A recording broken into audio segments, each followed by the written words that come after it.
War Eagle War Rapport family, I'm your host, C-Dub. Good news for Auburn today as it picks up its fifth commitment of the 2023 recruiting class. Also, Auburn also beefs up his off-the-field staff with a recent hire, and tonight we preview the 2022 Auburn wide receiver room on tonight's edition of the Midweek Report.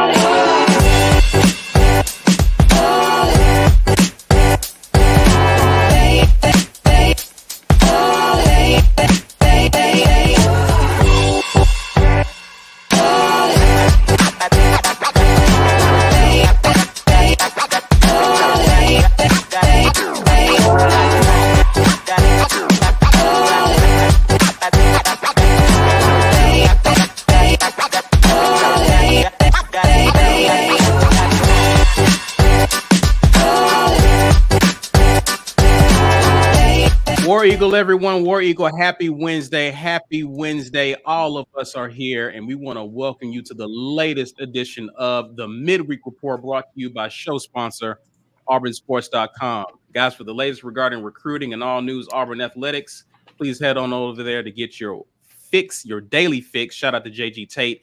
And guys, got a special gift for you guys tonight. Stay tuned for that. More on that later. Also, we want to shout out you guys for rocking with us, hanging out with us, whether it's live or on the replay. Regardless of how you're consuming us, guys, we need you to do us a favor. If you're on social media, we need you to share this video and help people to see, join in on the discussion, access our content, help us grow our community. And if you're out there, we appreciate you watching. If you're not commenting, the least you can do is like the video. Smash that like button. If you're new to our channel, definitely be sure to hit subscribe and hit the notification bell. Now, as far as being a patron, I tell them why it's important to become a patron right now. Right now, because, well, first because I'm asking really nicely, right? And I'm asking in my very raspy, I'm kind of got a lot of stuff going on in my my throat voice. Please. But outside of that, dope content coming, man. I have been promising this, and I listen. SEC Media Days was last week. I've been sick the last couple of days, but I am back. And tonight, before I put my head on this pillow, everybody who's a patron will have a video of some cut up of film from Zach Calzada. I promised you that last week. It is here. I just finished recording. I'm going to finish editing as soon as we're done with this live. Before I go to bed tonight, you will have Zach Calzada film if you are a patron. That's coming for you. Everybody else who is a member, you have the opportunity right now to check out the video with Damari Austin with our interview with him. That is live right now for our members. So if you're a member, you're going to get access to that. Tomorrow, everybody else is going to get Shed Jackson, but members get access to Damari Austin. We got a lot more film stuff coming for y'all. I promise we are going to get to this stuff. And in honor of me keeping my commitment to get you guys some film, today we're giving away a Watch the Film t-shirt. That is sponsored by War Eagle Oil. Get your weight up in the comments. Hashtag get your weight up in the comments to be able to get in on that entry right there. And then one last thing before we get into the show. Auburn Express, powered by the War Rapport, is going super strong right now. The first edition of the bum list is out there. My man B Will dropping the hot fire for y'all. B Will's bum list is out there. That is the SEC Media Days edition. B Will, did you want to say anything else about that before we get back into the show? Hey, you know what I do. It was special, man. It was special to hear B Will give a little something to all the coaches out there that said particularly interesting, if not dumb things at SEC Media Days. So shout out B Will to that. Auburn Express is the only place you can get that. Shout out to our guy Jazzy Joe for sponsoring that segment, by the way. But yeah, man, let's get into this great content we got for today with our guy. Hey, what's up, Ryan? Hey, how y'all doing? doing? When did you get here? How's it going, sir? The place to be, baby. It's going great, man. I always love to be with you guys. We appreciate you. Let's not waste time. We have a lot of information to cover. Auburn ended the day with some good news on the recruiting front. Auburn picked up its fifth commitment of the 2022 recruiting class, and if I butcher it, forgive me, but it's Wilky Denaud.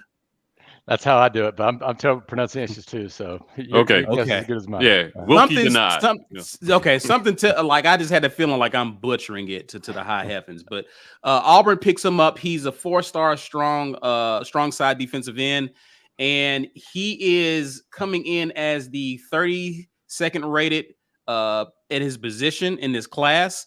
He's also the 68th best player in the state of Florida. Last year, during his junior year, he picked up 55 tackles, 14 tackles for loss, 3.5 sacks, an interception, and a fumble recovery in his junior year. Chose Auburn over Tennessee, Florida State, Indiana, and his commitment currently gives Auburn the 63rd best class per Rivals at the current time. Here's more information on him, his measurables. He's, of course, out of Fort Pierce, Florida, John Carroll High School. When I saw John Carroll at first, I was like, wait a minute, he's from Birmingham, but that's different John Carroll. So different John I know, Carroll. right? That's the first thing I thought too. Yeah. But he is our latest commitment. B Matt, give us a little bit of background information on him. What was the recruiting process with him? We know, of course, one of the big stories of the past week or so was we missed out on Keldrick Falk, who is out of the state to Florida State.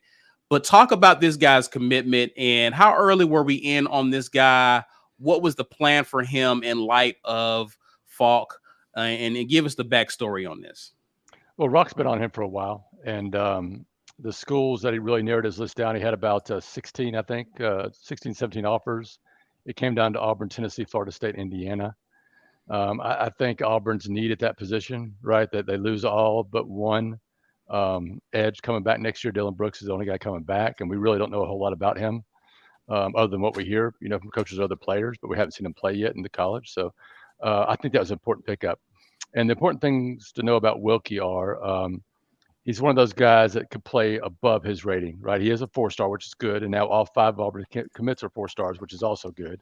The only reason they're 61st or whatever it is now is because they just don't have enough of them. And, maybe that changes this weekend with Big Cat. I think it will. But he's a little bit raw, right? He's played basketball. He does the discus and shot put, I believe, for the track team. So he doesn't train full time like a lot of these guys do for football. And also, John Carroll's a little bit of a smaller school. So you're getting a guy that, you give him a year or two in Auburn's training system, concentrate on football, he could really develop into a very good football player. And Auburn did recruit him as an edge player, and that's where he's going to start out. But his coach told me today that 6'4", 250, he gets in training program, he could end up putting on 20 or 30 pounds easily and being a D-tackle type. We'll see how that develops.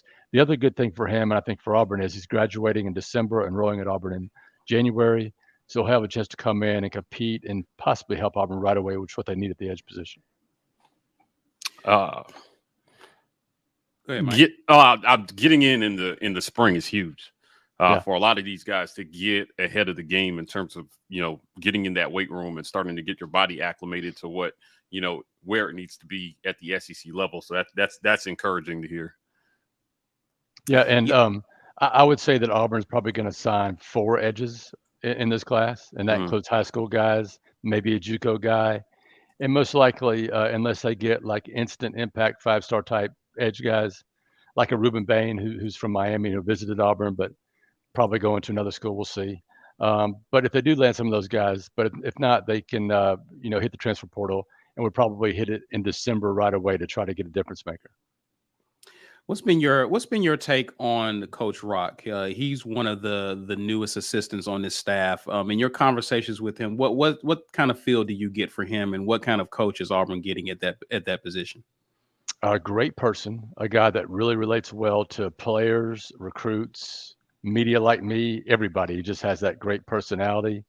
A guy you respect that's paid his dues in the business so far, has worked his way up to a school like Auburn as an edge coach, and a guy with some really good ties to South Florida. I think he was at FAU or FIU. I'm not sure which one, but he's at one of those schools before he came to Auburn. So he's got some good ties down there, and just all around good guy. And maybe not as well known as some of the other coaches on the staff, and needs to build up his reputation as recruiting the SEC. But he's a guy that I think can take another step forward. He's have an opportunity to coach Derek Hall and Eko Lyoto for this year, which is going to help him. And he has a chance to put together a really good class in 2023 with those big openings with 3 scholarship guys leaving plus a walk-on that could be in the rotation. What's this say about the narrative? There's been a narrative out there about them not being able to close guys, getting guys on campus, but not being able to close. Is this maybe signaling turning of the tide in that area? I think it helps. And if they can follow this up by getting 2 or 3 more commitments over the weekend, or maybe 1 or 2 after, Big Cat, I think that would really help. If they can get close to double digits going into the fall, that would be a big boost to them because that's what they need. They need to get some momentum in recruiting. They need to start out well in September, go 5-0 and 4-1, and that's going to send a message to all those recruits that haven't committed, or maybe some guys out there that Auburn is still recruiting that committed to other schools, like Keldrick Falk, who committed to FSU a couple of weeks ago. Right, Auburn's going to keep recruiting him. Bo Ugly committed to Georgia, has been to Auburn 5 or 6 times, will be in for Big Cat. Maybe that's another flip candidate to watch this weekend or maybe into the fall. We'll see. But yeah, I think if things go well, you can make the argument that things could turn around quickly for Auburn. It's still a very good school, still thought of well. We know how it sells itself when you get recruits on campus. All this program needs right now is a little bit more stability in the coaching staff, people believing that Brian Harsin is the man, and he's the man that's going to be here for a long period of time. How important is the month of September in terms of recruiting, in terms of Harsin made some definitive statements at media days last week. Mike G asked him about recruiting and the negative recruiting, and he responded with one word: just watch. Right. That's the word he has to recruit. So in your opinion, how critical and crucial is the month of September, particularly the Penn State game that I'm pretty sure some of those guys have circled on the calendar? How critical is it to that game day atmosphere, winning those big games and starting off hot?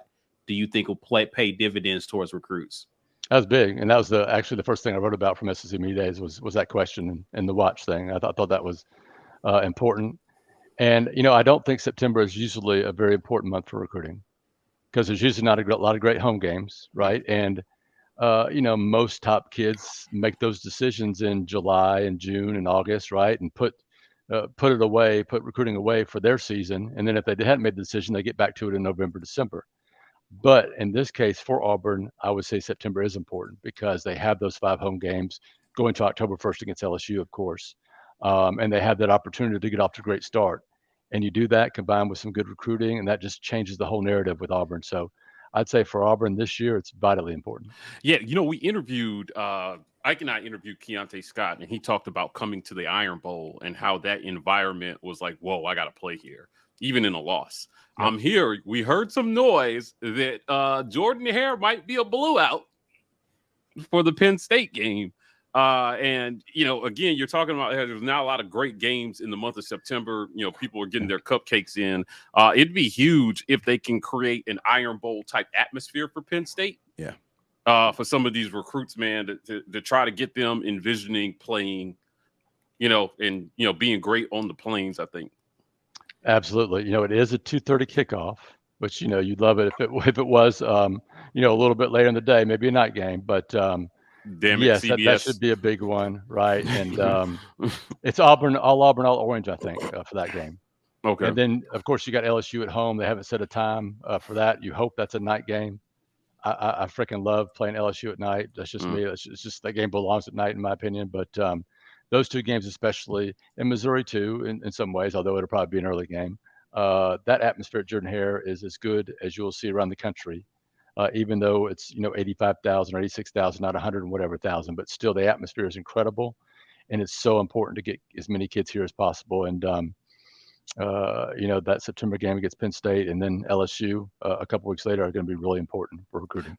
B-Matt, is Wilky connected to any other recruits that we should be looking out for? Does he have a relationship to anybody that Auburn is currently recruiting? Not that I know of, but I don't cover his recruiting as closely as some other guys, so I could be, missing, swinging and missing on that one, but I'm not aware of anything. Okay. We're going to talk about, I know, Big Cat coming up here in a second. I do want to grab this super chat just because it is related to recruiting. Thomas Jones says, has anyone heard that Georgia O-line transfer Clay Webb is coming to Big Cat weekend? So we're going to pivot to talking about that. Have you heard anything about that at all, B-Matt? First, I've heard of it, but that wouldn't surprise me. Clay, I think he entered the transfer portal a long time ago. And when he first did, I thought Auburn would be a candidate there, but he's been radio silent for a long time. He's from Oxford, I think originally. I believe he was a 5-star center coming out. I can remember seeing him at Auburn's camp when he was a 9th grader and him catching my eye. That's how good he was back then. So that makes a lot of sense. He had a lot of connections to Auburn, and that was one of those that, they just missed out on him in recruiting. Another kid from in-state that Auburn couldn't close on, but that would be terrific if they could find a way to get him back. Don't know that he would be eligible to play right away, do the rules, although, maybe a waiver comes in or something. Who knows? They seem to be handing those out like candy right now, the NCAA. This staff, I will tell you, does feel pretty strongly that there are going to be those kids that come back around come December. It didn't work out. We missed on them. They went and they found out that Tuscaloosa smells like poop like all the time, and they're going to come back. They're going to come back to Auburn. I think it's going to happen. So hopefully they get off to a good start here in September to help bolster those efforts. Well, they're saving extra scholarships for that period, late November through December. Okay, to sort of try to jump on the top transfers at the need positions as quickly as possible, and not be caught, kind of like, hey, wait, don't forget about us, right? You got to get on those guys, within minutes of them entering the portal. I got to know ahead of time, really. So that'll be really a crucial period for Auburn too. William Holman asked this question. He's saying, was he the Georgia O lineman that got into some weird trouble? You hear anything about that, B-Matt? I fairly remember something about that. Yes, there was some sort of off the field issue with him, but I don't pay attention to Georgia as much as I do with Auburn. I think that was a couple of years ago, and it didn't cause him to be kicked off the team that I recall, but I don't recall the circumstances with that. But yeah, I think that viewer is absolutely correct on that. Yeah, Harsin, they haven't given me the impression that they're prone to taking behavior issues. So, like, if they're recruiting him, I'm sure he's been vetted, and they've cleared whatever issues may have been public there. Yeah. You mentioned Big Cat. Let's talk about it. Is this upcoming weekend, B-Matt? People want to know what are there some surprises? What are some knowns? Kind of share high level what to expect with Big Cat. Yeah. So should be a really big group of 2023s and 24s, maybe some 25s too. Just some guys to keep an eye on. A couple flip candidates. I mentioned Bo Ugly earlier. He is the big offensive tackle, 6'7", over 300 pounds from Langston Hughes in Georgia, and also a Georgia commitment. And then Ashley Williams is another edge. He's from Zachary, Louisiana, committed to Nebraska, but I think Auburn is making a strong push for him now, and I would not be surprised if he was a possible flip here over the weekend. And then local cornerback J.C. Hart, who I personally really like a lot, who is not only a terrific football player, but like a superstar academic achiever, has plenty of offers from Ivy League schools. He will be here, and I think he's a guy that Auburn's in pretty good shape for right now too. Some 24s to watch. Amon Lane is the DB from Moody. I think he's a possible commitment this weekend. Sterling Dixon, we will see. He's the edge from Montgomery Catholic, 24. I felt like there's a chance he could commit this weekend, but he got offered by Alabama a few days ago, so that's one just to keep an eye on to see if Auburn's still a team to beat there. And then maybe some 24 quarterbacks. We get some movement on them. Aaron Nolan and Adrian Passe are two guys that Auburn has very high on their board. Okay. All right. Any guys that they're keeping under wraps, perhaps for Big Cat that they don't want to get out there, or is anyone who's coming or attending pretty much a well known at this point? I don't know about the top of my head that they're keeping under wraps, but there's usually surprises, right? And we will try to get in contact with the right people here tomorrow or Friday to get the most complete list we can, and see what's on there. But as far as I know, there's not any big surprises they're trying to keep quiet, but that's not something that's uncommon at all. So, maybe something will pop up over the weekend. Okay. Well, shifting gears from recruiting, we'll definitely may have to circle back with you to kind of get a recap on what people need to know coming out of Big Cat. We'll definitely be tuned and plugged into that. Let's talk about some other news. Auburn actually, we talked about this a few weeks back with the hire of Drew Fabianic, who was brought in as a longtime scout for the Dallas Cowboys to be Auburn's GM and director of scouting and development. He wasted no time these following couple of weeks by making a hire himself by bringing in Cole Brown. And Cole Brown will be the assistant director of plant personnel. Got his start a few years back as a quality control staffer at Eastern Tennessee State University. In 2020, he served as Michigan State's player personnel coordinator. But last year, and one of the things that stands out when this story was announced was he served as a scouting assistant for the New York Giants just this past year. So another hire out of the NFL to serve in an off the field role. Brian, your take on what Harsin and staff is doing as it pertains to just scouting, development, and just recruiting overall. Your thoughts on this hire or the recent hires, and what does it signal moving forward for Auburn? Well, I think when you're talking about development, I think Harsin's been hitting that, checking that box since he's been here, right? The development, the culture. I think he's a 10 out of 10 on those things and has been from the start. I think there's been a learning curve recruiting wise, and I don't think that's necessarily all his fault. When you bring a guy from Boise in, you got to have the leadership here at Auburn that helps him, Right. get to this point where he is now. And I think he's learned a lot over the past, 18 months now or so, a little bit more than that. And I think he's just starting to hit his stride with his staff. And, I like what he's done in some respects, especially the last guy who has that college evaluation experience, which I think is totally different. I forgot his name, but the guy that had from Dallas to be the head of the Drew. Yeah.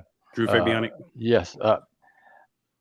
From an organizational standpoint, I think it's great you're getting a guy from the NFL that has around 20 years of experience. I think that's terrific, right? Because he's been there, done that. On the other hand, he spent most of his career evaluating 22-year-old men, right? And, for Auburn to be successful in recruiting, they're going to have to make great evaluations on 14 and 15-year-olds. That's a different skill set. So might take a little time to shift to that or become a little bit better than that. But, he is going to have a staff of guys that are more experienced in that area. So maybe it'll work out for the best. Got a couple of questions here from the chat. I'm going to start here with Anthony Rudd, who says, B-Matt, have you heard anything about Robert Woodyard? Is he still hurt? He was cleared to go, and he's here, and he could play this fall, I think. He is one of those guys that I think he came in around 235, 240.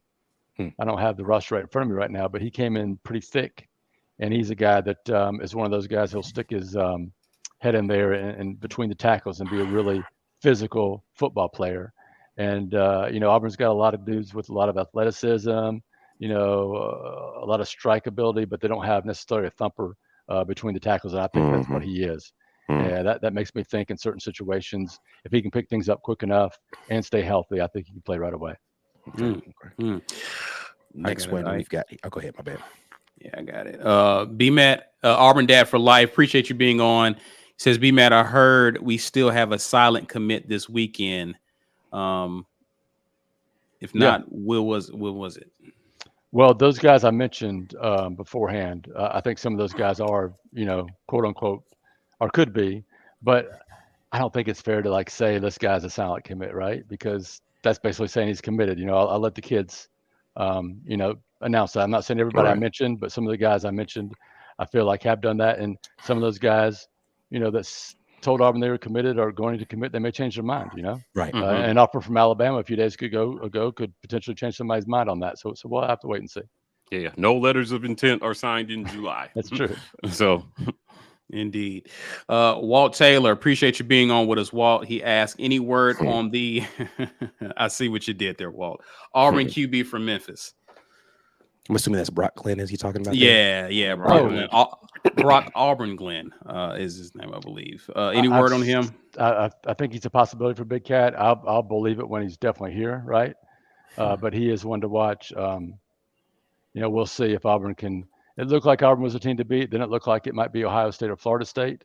Mm-hmm. And now we'll see if Auburn maybe can turn things back around. We'll see. That's going to be one to watch. I think it's important that Auburn sign great players like Brock Glenn. On the other hand, I don't think quarterback is necessarily at this moment the biggest need in this class, just because Auburn's got 4, although they're probably going to lose 1 or 2 to a transfer once they name a starter, and it's not some of the other veteran guys. So we'll see how it works out. But I'd say Auburn's in the mix for Brock Glenn, but I'm not ready to call him the favorite at the moment.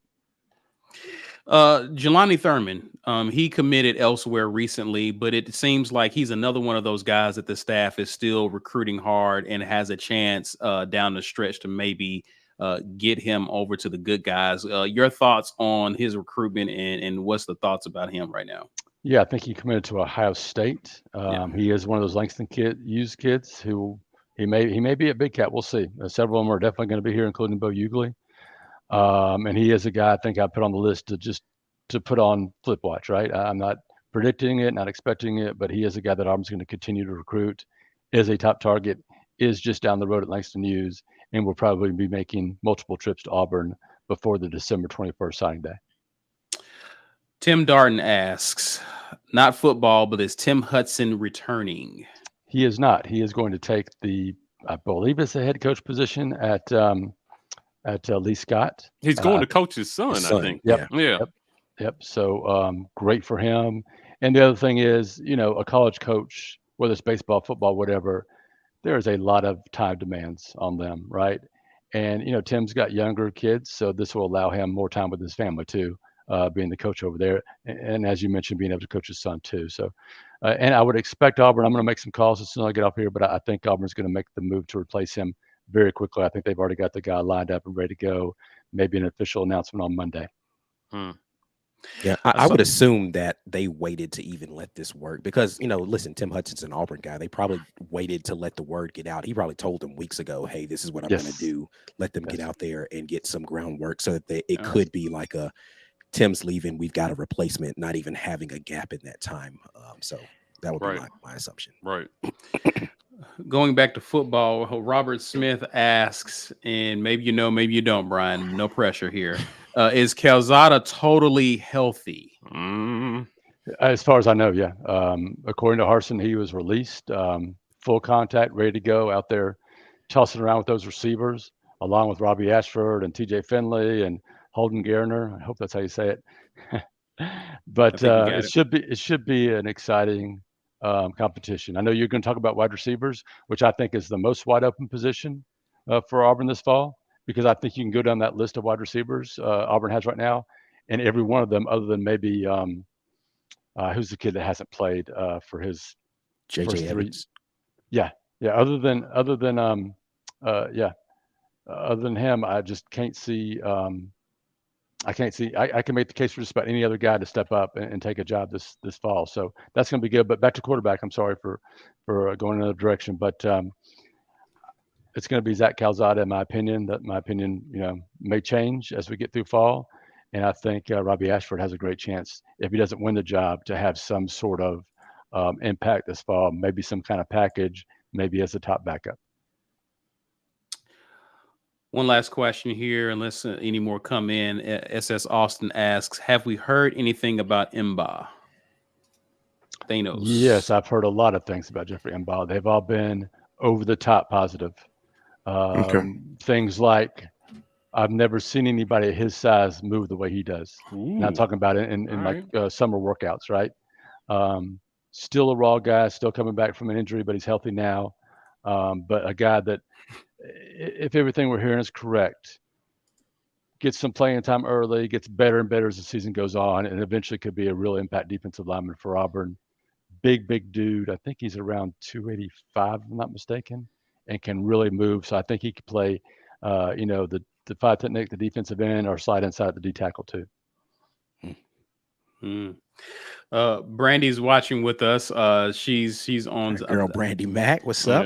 Brandy Mack. So she says Tim Hudson's replacement is, I'm just going to call him Darren or Deron. Okay. Yeah.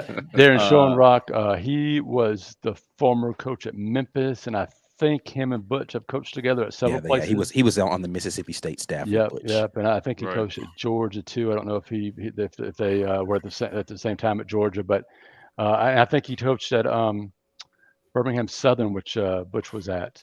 So anyway, they have a long time relationship. I think that's possible. I don't know that for a fact yet, but I'm going to make some calls as soon as we get off here and hopefully have something more firm on that too. Cool. I think that's it that we have. I think that's for it for now. Hold on, before you B-Matt. get out of here, B-Matt, I don't know if you're going to kick it to them, let them know where they can find that information when you get ready to post it up for the folks. I was just going to say, B-Matt, how can people find you, your content, all that good stuff, sir? Well, they can usually find me in the mornings walking around my neighborhood with the dog. I hope no one finds you that way, because that's a little creepy. That sounds creepy and scary. Online, they can find me at auburnsports.com. Follow me on Twitter at bmattau. Awesome. Well, B-Matt, we appreciate you taking some time out to kind of talk some recruiting, giving us some kind of an update on things around the program before fall camp starts. Appreciate you hanging out with us, and we may tab you to come back on soon to kind of give an update about Big Cat, so stay tuned for that. So thanks again, sir. Hey, I appreciate you guys. Y'all do a terrific job Appreciate it, B. part of this. Thank you. Yes, sir. Nice, Thank you guys. Listen, do us a favor, share this video, guys. If you're on social media, share it. The conversation is going on now. We greatly appreciate it. You see the hashtag, you know what it is. Please use it. Also, if you're not commenting, don't be out here just lurking. Smash that like button and hit subscribe if you're new to our channel. We're going to take some time to pause now to acknowledge the sponsors of the War Rapport. This edition of the War Rapport is made possible by our generous sponsors. AuburnSports.com. For news and notes on all things Auburn Sports, head over to AuburnSports.com. Athletic Architects. For young athletes looking to secure their financial future, let Athletic Architects help you to build your financial house. Head over to buildthehouse.com. And our giveaway sponsor, War Eagle Oil. War Eagle Oil is your #1 place for all of your motor oil and related products. For more information, visit wareagleoil.com.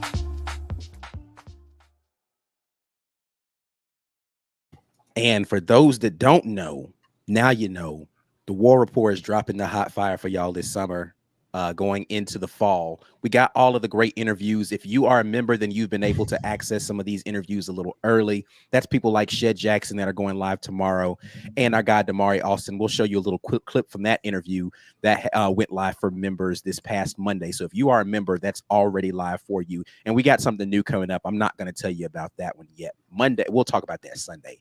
But we already got somebody lined up for y'all next Monday for the listen, man. Anyway, and then tonight I have the Zach Calzada film breakdown that I've been promising. That will be going live tonight. I just got to go in and edit it and post it. I will do that before I go to sleep tonight. But I've already teased this little video. I'll go ahead and show you guys a little clip of our conversation with Damari Austin.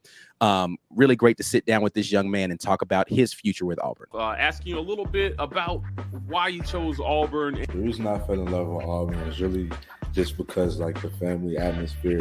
During your recruiting process, which recruiter would you say was the most influential in you choosing Auburn? So Coach Cadillac was my main recruiter, so I would probably say it was him and definitely Coach Harsin. On campus, getting it in for workouts already. Tell us a little bit about how it's been so far. It's basically just like getting around campus, knowing campus itself. Definitely coming from a high school. My high school is pretty big, but college campus is like 10 times bigger. That I've seen the videos of you and Tank working out together. What's it like getting out there with Tank and getting after it? They've been pretty good. I think I had like 1 or 2 workouts with Tank. We've asked your teammates about who the fastest guy on the team is. You just got there, so you're welcome to chime in on that. We all fast. Don't get me wrong. We all fast. Okay. But I really think it's Jarquez. Oh. You know what? I could believe that. I can believe that. Quez looked like he could just go. When I'm telling you, this is the strongest and fastest country kid I've ever seen. They said he was squatting like 650 the other day, bro. Yeah, he's great. Yeah, man. He's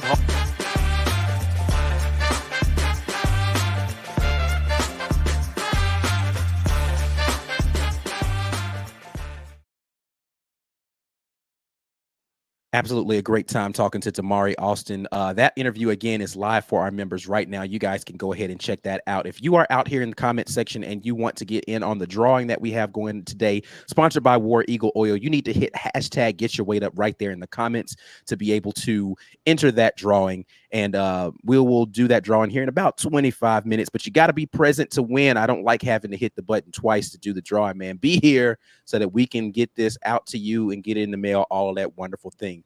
We're going to be talking a little bit about wide receivers today, and wide receivers just have to have a calm presence about them. So for them to be able to activate their chill, maybe you want to be like them and you can get a little chill boys in your system. Treat your boys. Chill Boys underwear is designed for maximum comfort with enough space to keep you cool, calm, and comfortable. Chill Boys underwear will help you keep the boys close, not too close. When the game is on the line, you won't break a sweat with Chill Boys underwear. Whether it's left boy, right boy, or both boys, Chill Boys provides your boys comfort like you never felt. Maximize your chill with Chill Boys. Mm-hmm. Yeah, so maximize your chill with Chill Boys, man. Get in on that drawing. Hashtag get your weight up. Let's get back into this combo. Interesting. Go ahead, interesting Mike. With this commitment. There's been a lot of panic about recruiting, and we've been consistently saying, hey, calm down. Guys are just waiting to see. Hartson told us all on national TV, watch. And this kid committed, he had his pick of some, pretty good programs to go to, and he chose Auburn.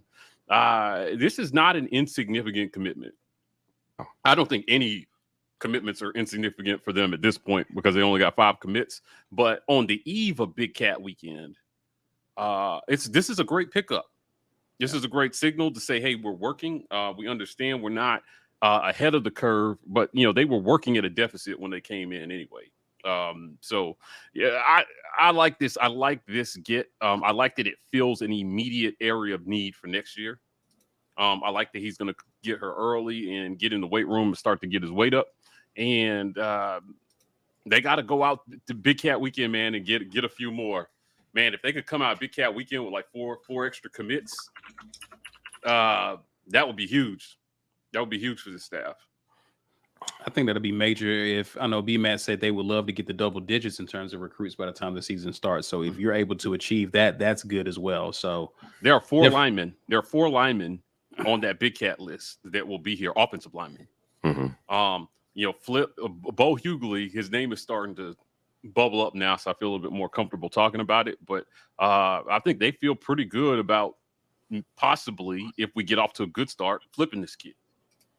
And, he's coming for a reason.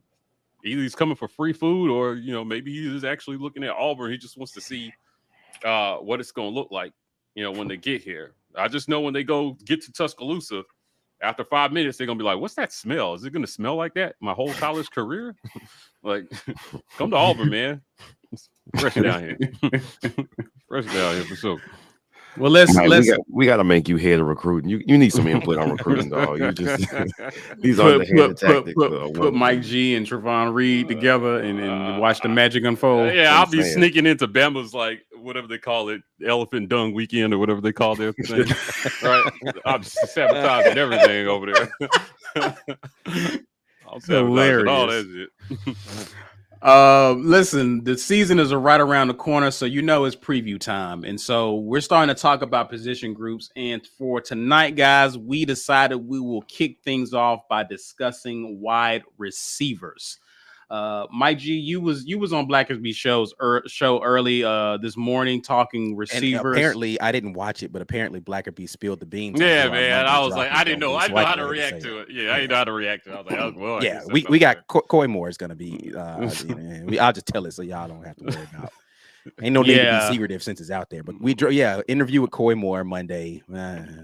It was a good interview though. It was probably the most entertaining interview we've had of recent ones, which says a lot because we had some very entertaining interviews. Coy Moore was a very candid interview. I loved it. Yeah, he was fun to talk to. Yeah, and I think it's understated that when these kids sit down in these interviews with us and we get to see their personality and see, you get a chance as a War Rapport viewer, subscriber, to see what these kids are going to bring to the locker room.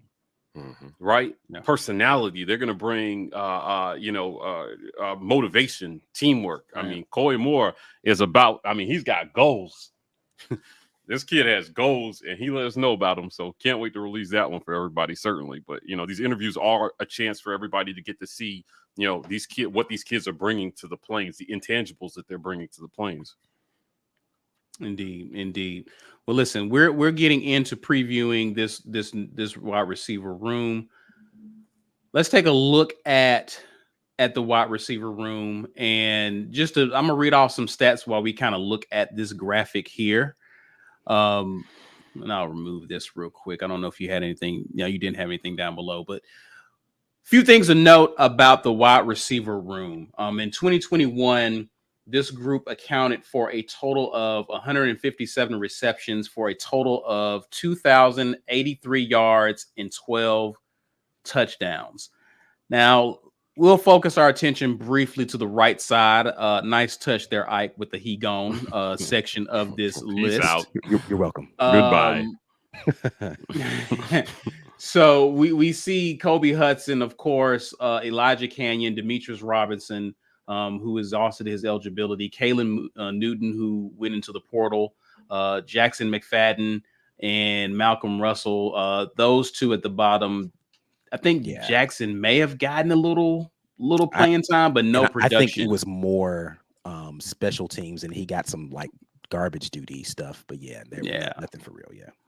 And so, however, a significant part of the production in this wide receiver group came from this right side. Unfortunately, Kobe Hudson led the team with 44 receptions, had 583 yards receiving, 4 touchdowns. Demetrius Robinson, almost right behind him, with 37 receptions and 4 TDs. Elijah Canyon, who we talked about a lot, was eager to want to see him get onto the field, but didn't see a lot of opportunities. Did chip in 4 receptions for 46 yards on the season. Auburn's leading returner, or leading receiver, I should say, on the left-hand side is none other than Shedrick Jackson, who had 40 receptions for 527 yards and 1 TD. So there's a lot of opportunity, especially when you look at the middle section of this wide receiver room as to who's new. Of course, Landon King, Jay Fair, Camden Brown, Amari Kelly, Coy Moore, who we previously mentioned, and Desalen Worsham. There's a lot of opportunity to pick up the slack and actually replace and do more for this receiver group. Ike, when you look at this room, starting with the left-hand side, who are some returning guys who you expect to take the next step and be one of the dudes in the wide receiver room? I've already talked about how I think this is going to be a breakout year for Shedrick Jackson, so I'm definitely anticipating that. Malcolm Johnson Jr. has just been putting in the work, and I believe that he will get an opportunity to make a big difference. And then the one that that everyone who we've talked to that has said anything to deal with wide receivers has talked about Dawson, the guy they call Check. They said he is just he's a big play waiting to happen.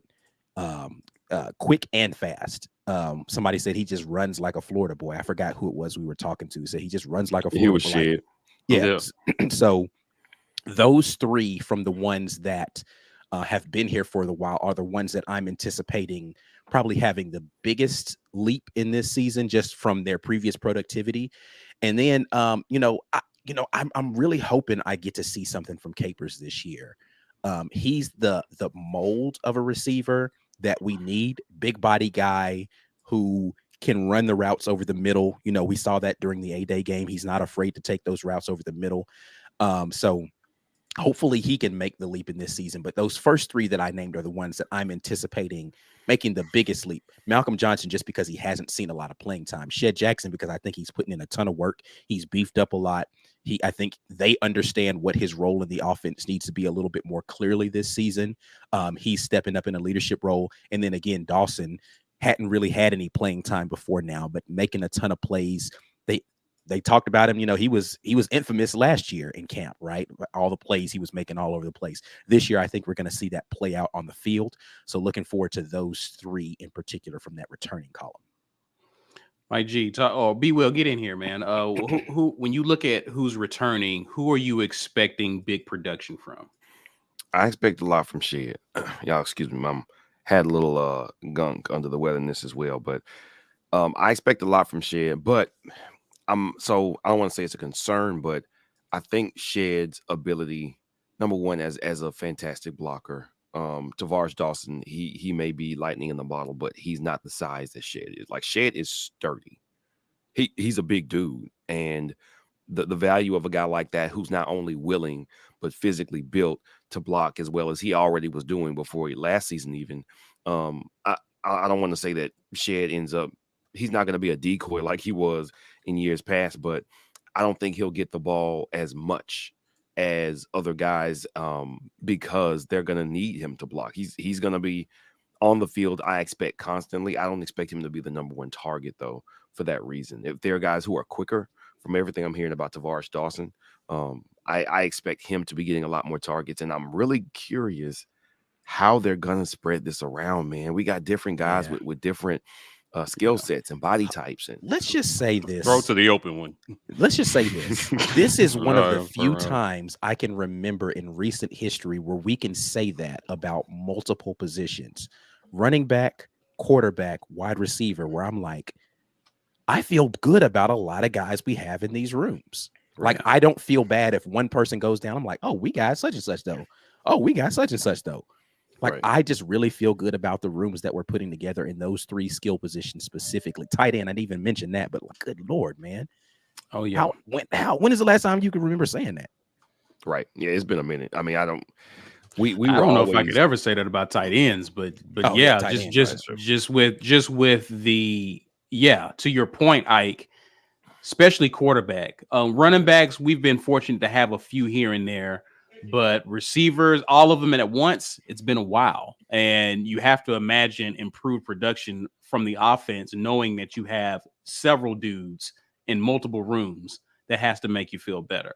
Yeah, absolutely, for sure. I still want to see what Zay will do. Xavier Capers, for sure. That's one guy that I definitely want to see. He looked good in the spring game. Definitely catching passes over the middle. I'm definitely curious to see. I like the guys that Ike mentioned. I've been rooting for Zay for a few years. Maybe this is a year that we see a breakout for him. Very talented guy, great size. Curious to see if he gets an opportunity to take a step forward in this offense. Mike G. Lots of talent in here for sure. Malcolm Johnson, I've been on Malcolm Johnson for a while. He's been working his ass off this offseason. All these guys, Shedrick, he looked like he got in the Captain America machine. I don't know if you guys seen any pictures of him on social media, but he's looking shredded. Tavares Dawson, obviously we've heard a lot about him. Capers, these are guys I expect to contribute. Definitely. Now we'll get into later like what that looks like in terms of 1 through 4, but they converted Landon King over, so he's technically like a returning guy. Right. He's technically a returning guy, but he's moving from tight end, and I like this. I like this wide receiver room now. In terms of what we lost, right? We had 2 500-yard receivers, so what left was 1,000 yards between Demetrius Robertson and Kobe Hudson. Mm-hmm. And I don't understand why people think that production is going to be so hard to replace. Right. I mean, 500-yard receivers. If you believe the guy we're talking we release on Monday, there's only that'll get replaced by one person. Right. Like one dude might do that. Right. So I just don't understand why people think that production is so irreplaceable. It's not. We have 500-yard receivers literally every year. In our worst years, we have 500-yard receivers. So I don't understand the panic about receiver, honestly. But I think when you combine that with, maybe better quarterback play, suddenly this room doesn't look so bad, and then everybody's going to be like, oh, I didn't see this guy coming or that guy coming, and we're going to be like, damn it, yes, you did if you were watching the War Rapport. I'm trying to tell you about these guys. Now, what did they add, right? Some of the young kids I'm excited about, too. I think that the plan for the Jay Fairs and the Camden Browns and the Omari Kellys is this is the future. This is the future of this wide receiver room. These are your leaders. These are the guys that are going to get developed. I don't think they want to throw them out there too early because you have some guys that are maybe a little bit more physically developed and have been in the system at the college level a little bit longer. So you roll with those guys first, and you keep your Jay Fairs and your Camden Browns and your Amari Kellys in the tank for later. Because if you're reaching for them, that means shit, man, something went wrong. I think we are devoid of talent if those guys are hitting the field, or they better be superstars. Yeah. So I don't see that right now. I'm not hearing that right now. So I'm looking forward to seeing what these guys are gonna do on the field. Now I've heard good things about Zalen Worsham, but it's not as loud as some of the things I'm hearing about other receivers at this moment. So it just be interesting to see how they decide to rotate guys in. I know there's you convinced Tank to come back, so I expect us to run the ball, but I disagree with B a little bit on Shedrick. I think if Coy Moore and Malcolm and some of these guys are as dangerous as we anticipate them being on the outside, Shed might eat a lot over the middle as a safety valve for this quarterback. As somebody who can go across the middle like we saw on A-Day, make a catch in traffic, and get a couple yards after the catch after contact and get down. So I think, and then or your Landon Kings, those guys that go over the middle. Zach Calzada has shown a propensity for being able to find those guys and be accurate with those passes when you look at his tape. So I think that which we will have for you all that are patrons tonight. Right. Don't worry about that. I got you. Yeah, I think that bodes well for Shedrick Jackson because we're not going to use him like we used him last year. I don't know that necessarily means less targets because I think you throw to the open guy. Right. So if there are more guys open, then sure, maybe, and Calzada's making great choices, or Finley or Robbie Ashford, whoever's back there is making good choices. The open guy gets the most targets. If that's Shed, then great. But if some of these guys are as dangerous, right, if we're to believe the bravado, then some of these dudes might be drawing double teams. And, listen, man, you double one guy down, somebody's open, somebody's one-on-one. And who's going to win? I'm looking forward to the day that people have to double team a receiver. And yeah, man, I'm looking forward to that. I'm telling you, we have not had a history of just dynamite receivers, but I'm thinking back to he had his struggles, but the Sammy Coates is just big, strong, fast, can go up and get it. Do you remember the play? It wasn't 2013. I think it was maybe 2012. He mossed a dude in the end zone. They threw him like a 50-yard bomb, and he just jumped up and caught it over him. And it's just been a while since we've seen that kind of play at wide receiver at Auburn. And I think that these will be precision type wide receivers. I'm not sure that we got a guy that's going to go out there and moss anybody just yet. I'm not saying that it can't happen, but maybe. But I think we'll talk about those guys in that middle column here in just a second. There's a couple of guys on that middle column I think might fit that bill. Yeah. Well. Listen. Before we get to that, Ike, I'm running point. I want us to clear the lane. It's an ISO ball. Ike, we got a comment from Caveman Life Coach. Appreciate you hanging out with us. He says, remember when Ike called Shed stone hands? The wide receivers have come a long way. Talk to him, Mike. What are your thoughts on this, bro? Hey, listen, I'm gonna be straight up with y'all, man. I think I said this last show. I actually told Shed that I said that when we interviewed him. We were talking afterwards, and I was like, "Hey, man, I gotta be straight up with you. I gave you this nickname," and he looked at me and he said, "That's fair. I earned it." Yeah, he did say that. So.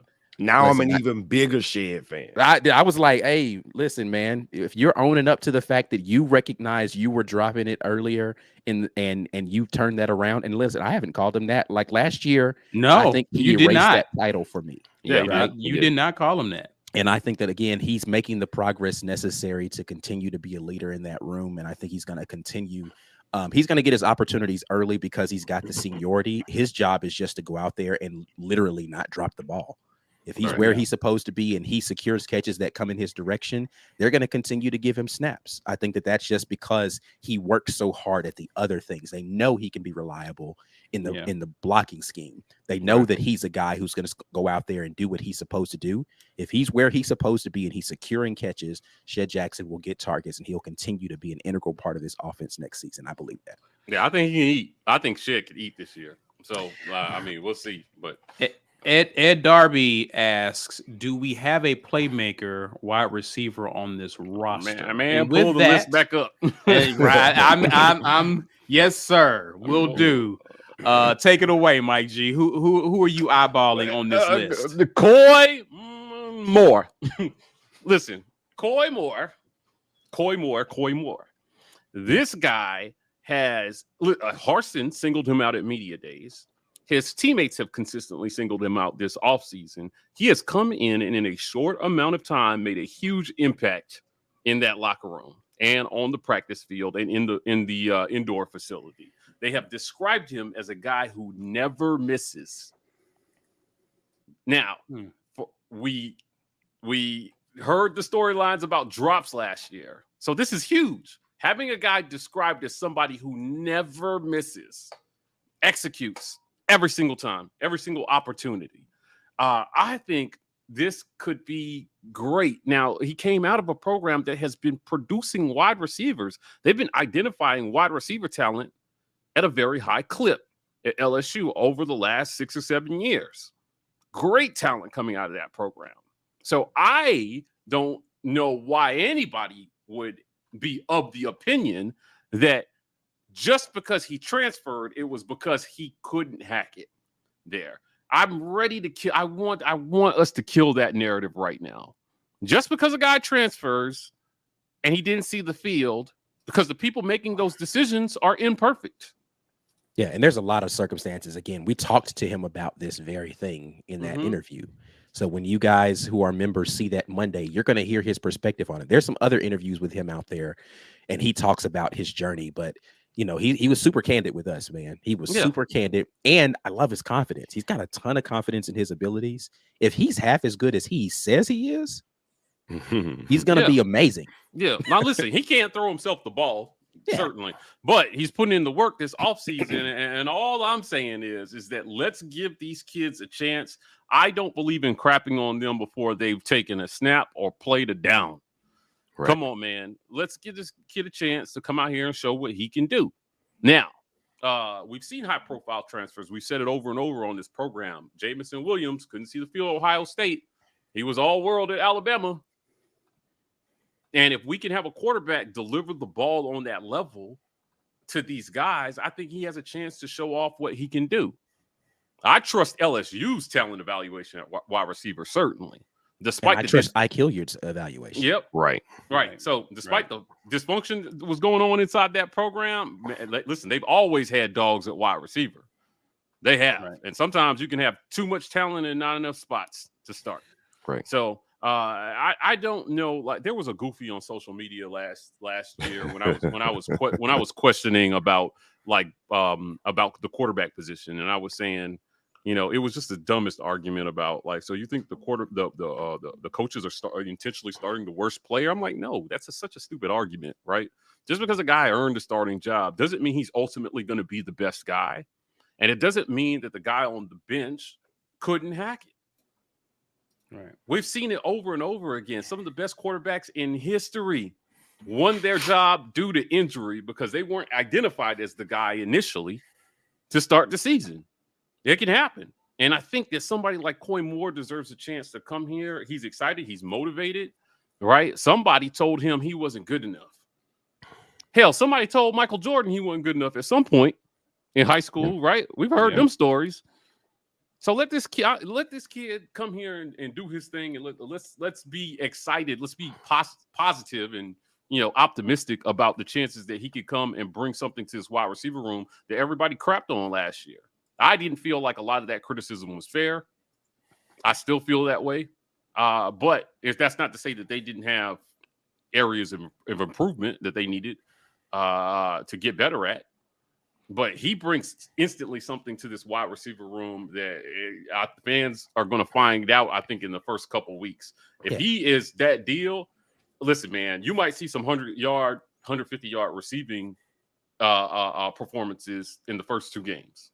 So this is one of the things that I think is undervalued, is that there's something about bringing a mentality to a room. We heard Marquise Burks talk about how when Jeremiah Wright was over on the offensive line, he brought a different mentality to that offensive. Like, he brought what he called nasty to that room, and they needed that. When you insert a personality like a Coy Moore into a room that has confidence that it doesn't matter who you line up against me, I can be that, line them up. I guarantee. Again, when he's going to tell you himself in the interview, his confidence and his ability to beat anybody. Jay Fair is another one of those kids. He's like, I don't care who you line up against me. I'm going to beat him. I don't care. Line them up. Let's do it. 1-on-1, 7-on-7, 11-on-11. I don't care. I'm going to get open and I'm going to make the catch. We've got those guys in that room right now. And sometimes it takes a combination of the guy and the coach giving you a little boost of confidence to see him. I'll give you an example. I used to play pickup basketball all the time back when I had knees. And there were just certain guys who I would be out on the court with, and I knew we were going to go out there and ball. Right. Because I knew how this dude was going to play. Right. I knew. And he gave me confidence the way that he was like, it's just one of those things, like when you throw a guy a pass and he's wide open, and like how Steph Curry does with Clay, he'll throw the pass and he'll walk away. He's like, oh, that's a bucket. Right. That kind of confidence sometimes boosts your confidence in your ability to do the thing that you could do the whole time. It's just you needed somebody out there with you that was going to help boost your confidence. That's why I think, what's your man's name? I always forget his name. That played with Golden State this last year. That had the comeback season. Andrew Wiggins. I think that's one of the main reasons why Wiggins had a better season. He was playing with other people who were super confident, just being like, bro, man, you got that all day. Go, man, go kill him real quick. All you need sometimes is somebody giving you that boost in the same space in which you're occupying. People like that being in the wide receiver room ups the competition.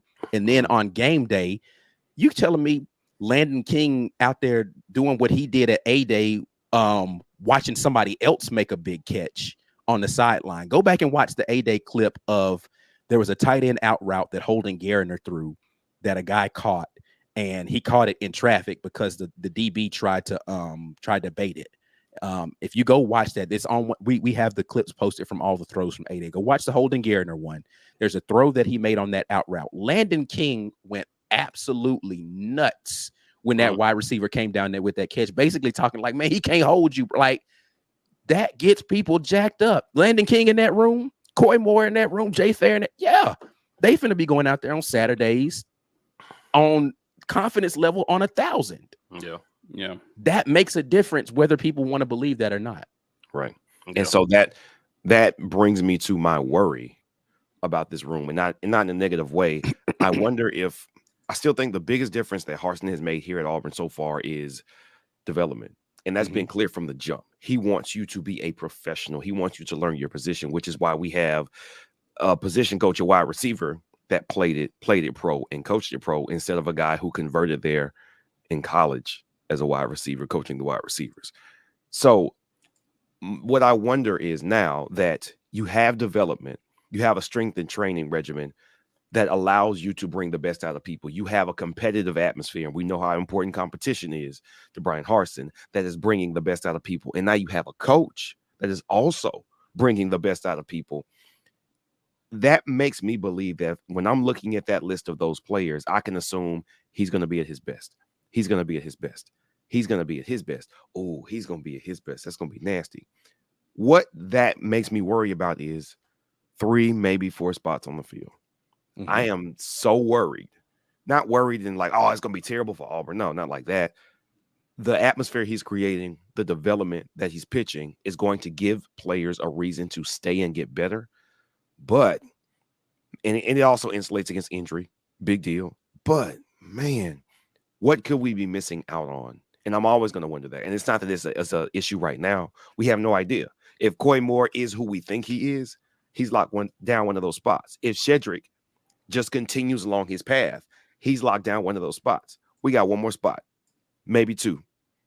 What happens to the rest of these guys? That means I don't get to see Jay Fair flash this year. I don't get to see Camden Brown flash this year. I don't get to see I don't know. It's a lot of guys there who I want to see so much of. I want to see them hit the field, but man, it's like I'm worried I'm not going to get to see them. And I hope we can maintain the guys that we have brought in. I hope that they have really brought in to the culture, to the coach, and to the team, and they stay and continue to get better, because I absolutely want all these guys to hit, because I want it to be ridiculous, but I also want the next wave to be just as ridiculous. I want to keep it going.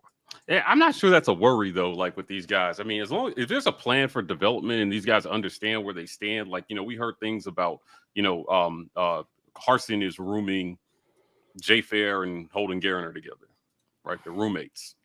You know, so he understand. I mean, that's on purpose, right? Like that's a guy who you've identified as is going to be the future. You know, that's not something that if you're going to build a winning program that you're going to have to worry about, because the winning programs, they do that. I mean, they have got guys. You're going to have attrition for the most part, but you've got your guys who you've identified, and they understand where they stand, and they're going to wait their turn when it's time. Like Holden Garner, like, you know, can you imagine him like bouncing out after next year? I would be silly to me, unless some big time quarterback has come in to supplant him, in which case I'm okay with it.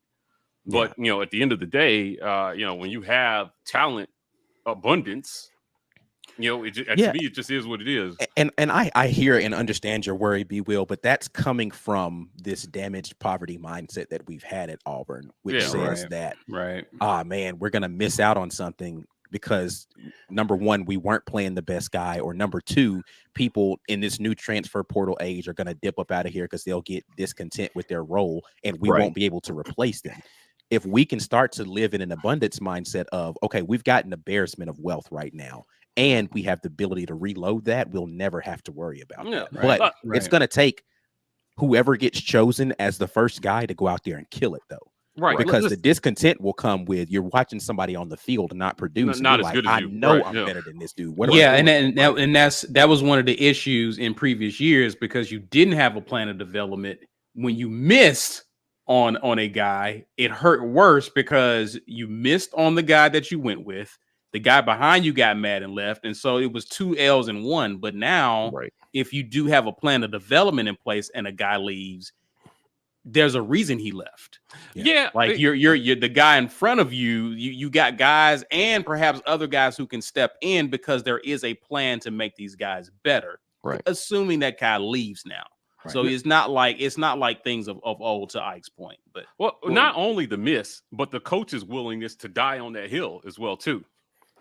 Kills the player morale. Like he's like, wait, is this dude ever gonna see that, you know, X player is terrible? You know, and it's hard. It's hard because all these kids are supremely confident in their own talent. So I mean, again, you look at the better programs, they convince these kids to sit and wait their turn because the guy is in front is better. And some of the things, even when you have dynamic talent, man, I'll tell you what, the better coaches know when to pull a guy who is above average for a guy who is spectacular, but unproven. That's not an easy call for a lot of coaches to make. I don't think. I think that, what Saban had to juggle with Hurts and Tua was difficult. You got a guy who went out there and he won almost every single game. But you brought in a talent who was maybe just a little bit better in some areas. And both those, I mean, and the guy that left ended up in New York for the ceremonies next year. Right. And it's starting on an NFL roster. So, like, you know, to Ike's point about, you know, when you have an abundance of talent, we just have to get out of the poverty mindset of like, you know, hey, you know, we're not going to be able to keep this guy or keep this coach, or, you know, this has to be the place that people want to stay. And not the place that people use to springboard themselves into a better opportunity. I think they can get there, but that's part of coaching. Part of coaching is selling that to the player. It's not just X's and O's. It's getting the player to buy into the plan, right? And say, hey, listen, if you don't succeed here, it will be of your own doing. not Right. mine. I will give you all the tools, and you will have the opportunity to compete. And if you are the best, you will play. That's all Saban and Dabo and all these other coaches are doing. That's it. That's all they're promising, guys. Yeah. Listen, guys, we are at the hour mark, a little bit over, but it's time to do a giveaway. What are we giving away? A Watch the Film t-shirt brought to you by War Eagle Oil, courtesy of our guy Walt.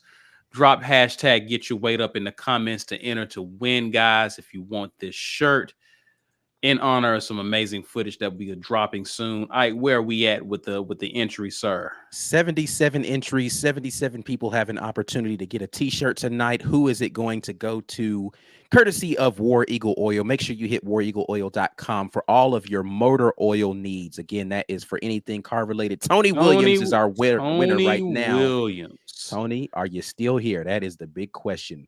While we wait on Tony, and everyone has had bated breath trying to see if their name is possibly going to come back up. If you got anxiety issues and just watching that spin happen, then maybe, just maybe, you need to holler at our folks at Rogue Shop. This episode of the War Rapport is brought to you in part by Rogue Shop. Looking to reduce stress or improve your quality of sleep? Rogue Shop has you covered with a wide range of premium products, including gummies, bath salts, and oils. Go to rogueshop.com and use code RAPPORT when you check out. That way, they know we sent you. All right? Guys, I want to run through a few questions while we wait to hear from Tony. If he doesn't show up, we will definitely redraw at the end. So those of you who really hoping for him to be gone, don't go anywhere just in case. Infinite Auburn, that's our guy Chase. Who's more blunt, Evan or Coy? Evan. I'm going to go with Evan. It's pretty candid. Yeah, I think Coy had more like bravado / confidence, but Evan was just kind of like, hey, man, And then his perspective was different because he was part of the transition. So, he had Walt Taylor asked, "What's up with JJ Evans?" JJ Evans. I know he's been battling injury. I know that's injury has been the story of JJ Evans so far. I don't know. Yeah, I'm not hearing a ton about him, which is probably not a good thing, but I'm just not hearing a ton about JJ Evans right now. Yeah. Burner account, appreciate the super chat. He asked, did Landon King ask to move to wide receiver, or did Hilliard see something special in him? I think that had kind of started last year. Yeah, it started before Hilliard, didn't it? Yeah, I think so. Yeah. When he got on the field, it was as a wide receiver.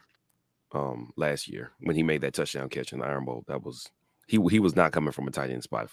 I think at the time too, we hadn't had the Coy Moore transfer, we hadn't had the DeZalem Worsham transfer, Camden Brown hadn't hit, Omari Kelly wasn't there, and so I think it was a thing of like he saw an opportunity to get playing time more.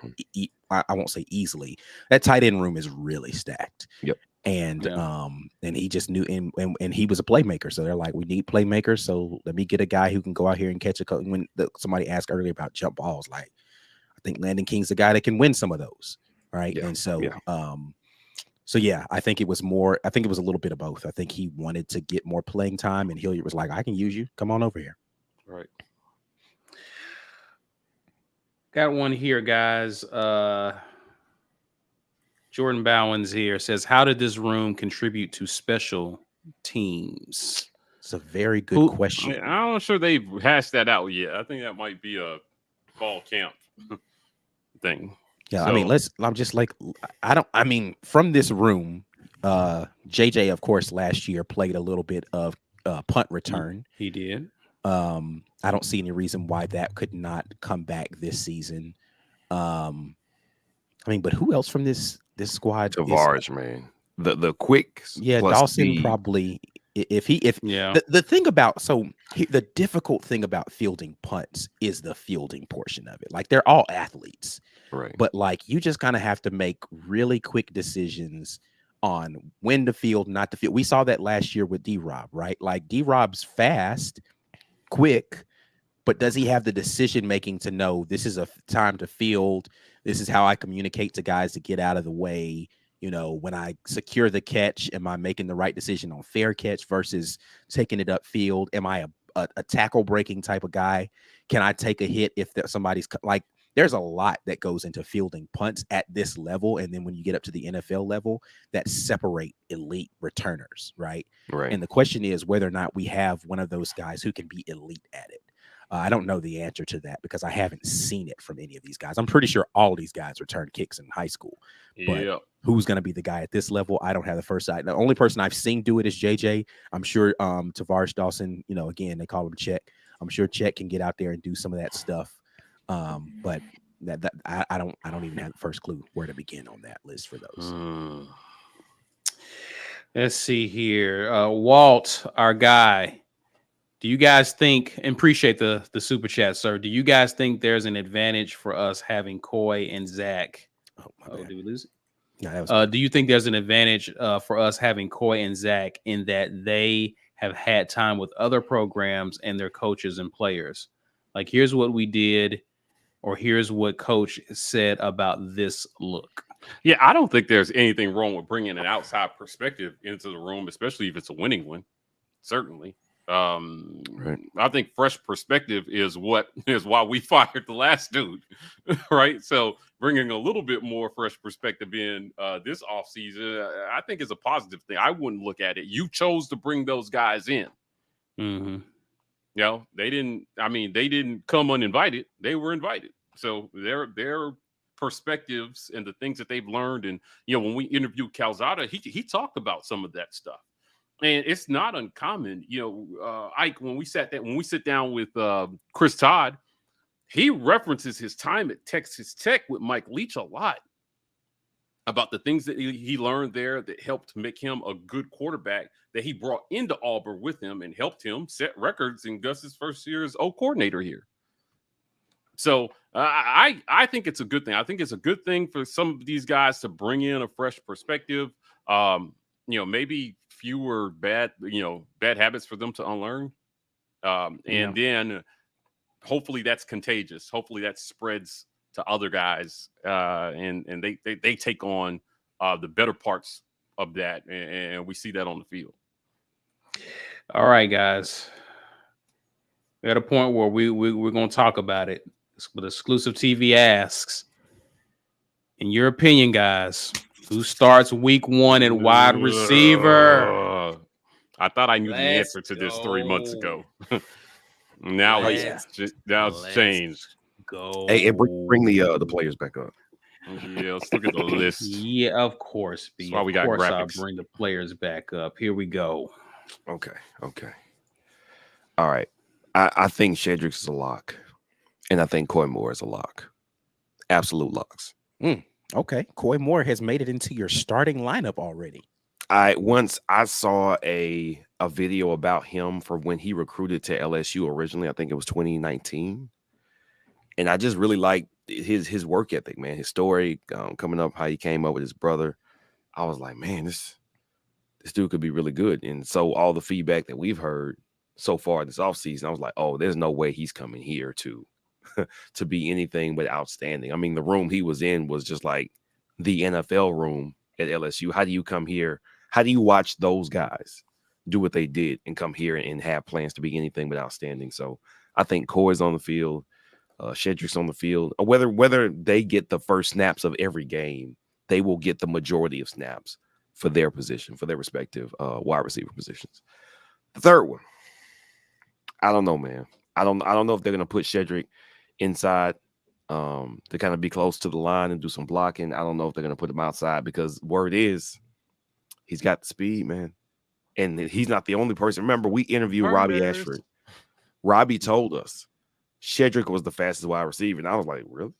Yeah. I was shocked when he said it, but that has been confirmed multiple times over by multiple people. Shedrick Jackson can flat out fly. And oh wait, I'm going to spoil it. It goes live tomorrow. I'm sorry, but yeah, it has been confirmed. It has been confirmed. Yeah, so yeah, I think I'll believe all the guys. Too many guys saying the same thing for it not to be some truth to it. Yeah, right. Yeah, I mean, once you hear the same name over and over again, you're like, he must really be moving out there. Like he's got to be moving. If everybody's saying it, Yeah. Got to be some truth to it. Yeah, putting the Jets on people. So I'm then- hearing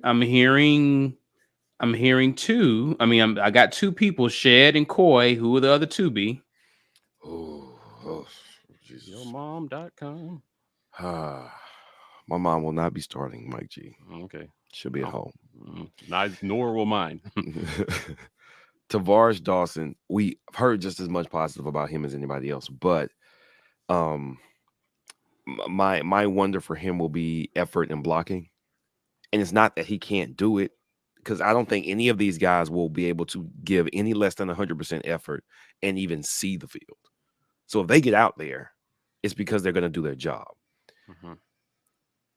I would wonder, it's a cross between who has the highest upside if they get playing time, and also, but who has the highest immediate returns. So I could see Tavares Dawson being a instant lightning in the bottle. I'm all the way downfield. Y'all are gonna have to catch me type thing. But I could also see guys like Malcolm Johnson Jr., who I know is a stellar blocking wide receiver, who didn't get a lot of opportunities, but he paid his dues. And I think that means something to these coaches, man. I really think that means a lot. I think Landon King, for him to get on the field as a true freshman for these coaches, remember, they didn't recruit him. And similarly, they did not recruit who's a quarterback just transferred to Alabama State. What's his name? Demetrius Davis. He couldn't get inside the proper. He was in the doghouse enough to not even see the field when the quarterback was limping in one of the most critical games of the year. But Landon King was on the field. Elijah Canyon wasn't on the field. He had been here for a full year and some already, but Landon King was on the field. So you're talking about paid the dues, proper attitude, proper development so far, doing what the coaches asked him to do. He had that. I think the guys who have that the most have the best chance at starting and staying on the field. I'm going to say Landon King is one of those four, and Malcolm Johnson Jr., man. Malcolm Johnson Jr. That's my four. Okay, so your four were Shed Jackson, Coy Moore, Landon King, and Malcolm Johnson Jr. Yes. That's my four. Okay. Ike, do you need this up still? Yeah, first four off of the bench for me, or the first four into the game. I'm gonna stick with Shedrick Jackson from the seniority standpoint. I think Tavares Dawson is likely going to be the starter at the slot position. And then the outside guy, I'm going to stick with Malcolm Johnson Jr. here as the other guy that I feel like is going to be doing a lot of the jet sweep motions. So what I have to think about here is what I saw from the offense last year at A-Day. And I think Malcolm is going to be one of those guys that they're going to put in some of those positions to do some of those fly sweep, jet sweep type motion things.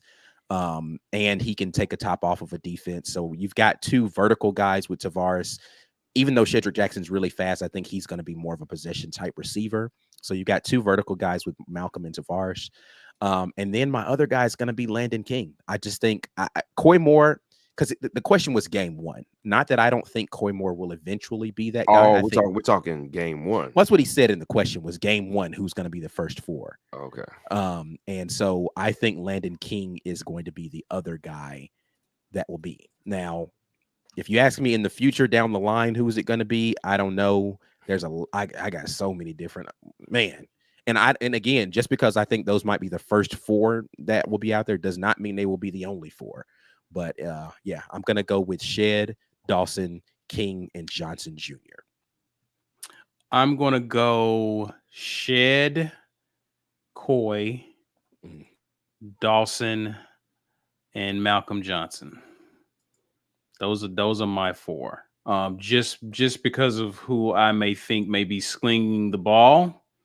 I like those four, the first four out. But I think we're going to be a huge committee at wide receiver with the talent we got, especially guys who the coaches feel like they can rely on. Mike G, who you like? Yeah, no shock there. I mean, I'm following you. Malcolm Johnson Jr. is my guy. I've been riding with him since day one. All you bandwagoners just now coming over to Malcolm Johnson Jr., he's definitely on the field. I think Shedrick Jackson makes it Certainly, I think those two are locks.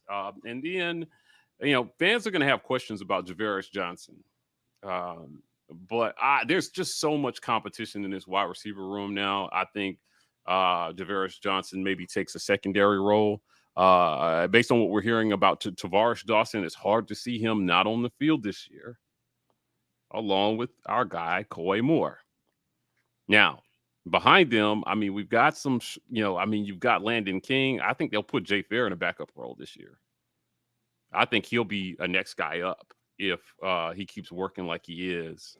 Xavion Capers. I could see, it's so funny. Like, I could honestly, depending on how they use them, because I want to see what kind of sets are we putting four receiver sets out there. What is this offense going to look like? Who is going to be? How many receivers are we going to put on the field at the same time? Are we running more tight ends? It'll just be I think you're going to see a mix of it, man. That's the beautiful thing. But that's why I like Landon King in my 4 is because he can be a hybrid. Yeah. What's he doing? If you see him going out there, it's like, what's he doing? Right. Is he being a tight end or is he being a wide receiver? I think, man, I don't know. I could see Capers having a role. And so I'm iffy about Dawson, depending on what we run and how we run it. But I think the guys who have earned it, are Malcolm Johnson, Shedrick, and eventually Coy will be the guys that are just, you got to put them out there, right? And unless they don't go out there and if they go out there and flop, if they don't perform, then you pull them off the field, and then we'll see some combination of the other guys. But Dawson is my variable right now because we've seen Malcolm and Shedrick on the field, and Coy actually got some playing time last year as well too. Xavion Capers, freshman year at LSU, right? Xavion Capers has gotten on the field at times, and we just haven't seen a lot of Dawson, right? So, I think these are good problems to have because I like all these guys. I like all the things that they bring. But I right now, you know what? I'm gonna go ahead and give Capers the edge. I think maybe Capers gets on the field. Depending on what they decide to run. In A-Day, he was tough going over the middle, man. And if he had some drop issues. I talked to his dad about some of the drop issues. He was like, Zay, you got to catch that stuff. And, if he's now become a dependable guy and he's earned that, I could see him getting on the field this year and having a role in this offense. So maybe Capers. Yeah. It's iffy. Okay. It's iffy. I mean, I love that room right now. Yeah. I can go down that room and say so many names of people who I'm like, man, I'm excited to see what this kid is going to do on the field. Right. Right. And I mean, nobody even mentioned Zalem Worsham, who's another guy, right? Who, like, from everything that I saw from the stuff he did in spring game in Miami, tough guy. He'll make tough catches for you. Runs pretty good routes. Like, I just like it, man. I like what we're doing in the wide receiver room right now. I don't know how you can be down on our wide receiver room. I just don't. I mean, I get you haven't seen the productivity. I think that's what a lot of it is. A lot of it is that, man. Yeah, man. And that I don't think before we put a button on this and get to the comments, I think what a lot of it is, I don't think that the early season struggles from last year, I think that still weighed heavy on a lot of people's minds, and the people who did start to come on, notably Kobe, left. So he leaves, you're left with that. The idea, even though it's not true, is who do we have in the wide receiver room? Right. So this is gonna seem a little messy, but I'm gonna ask it anyway and see who's bold enough to answer it. Yeah.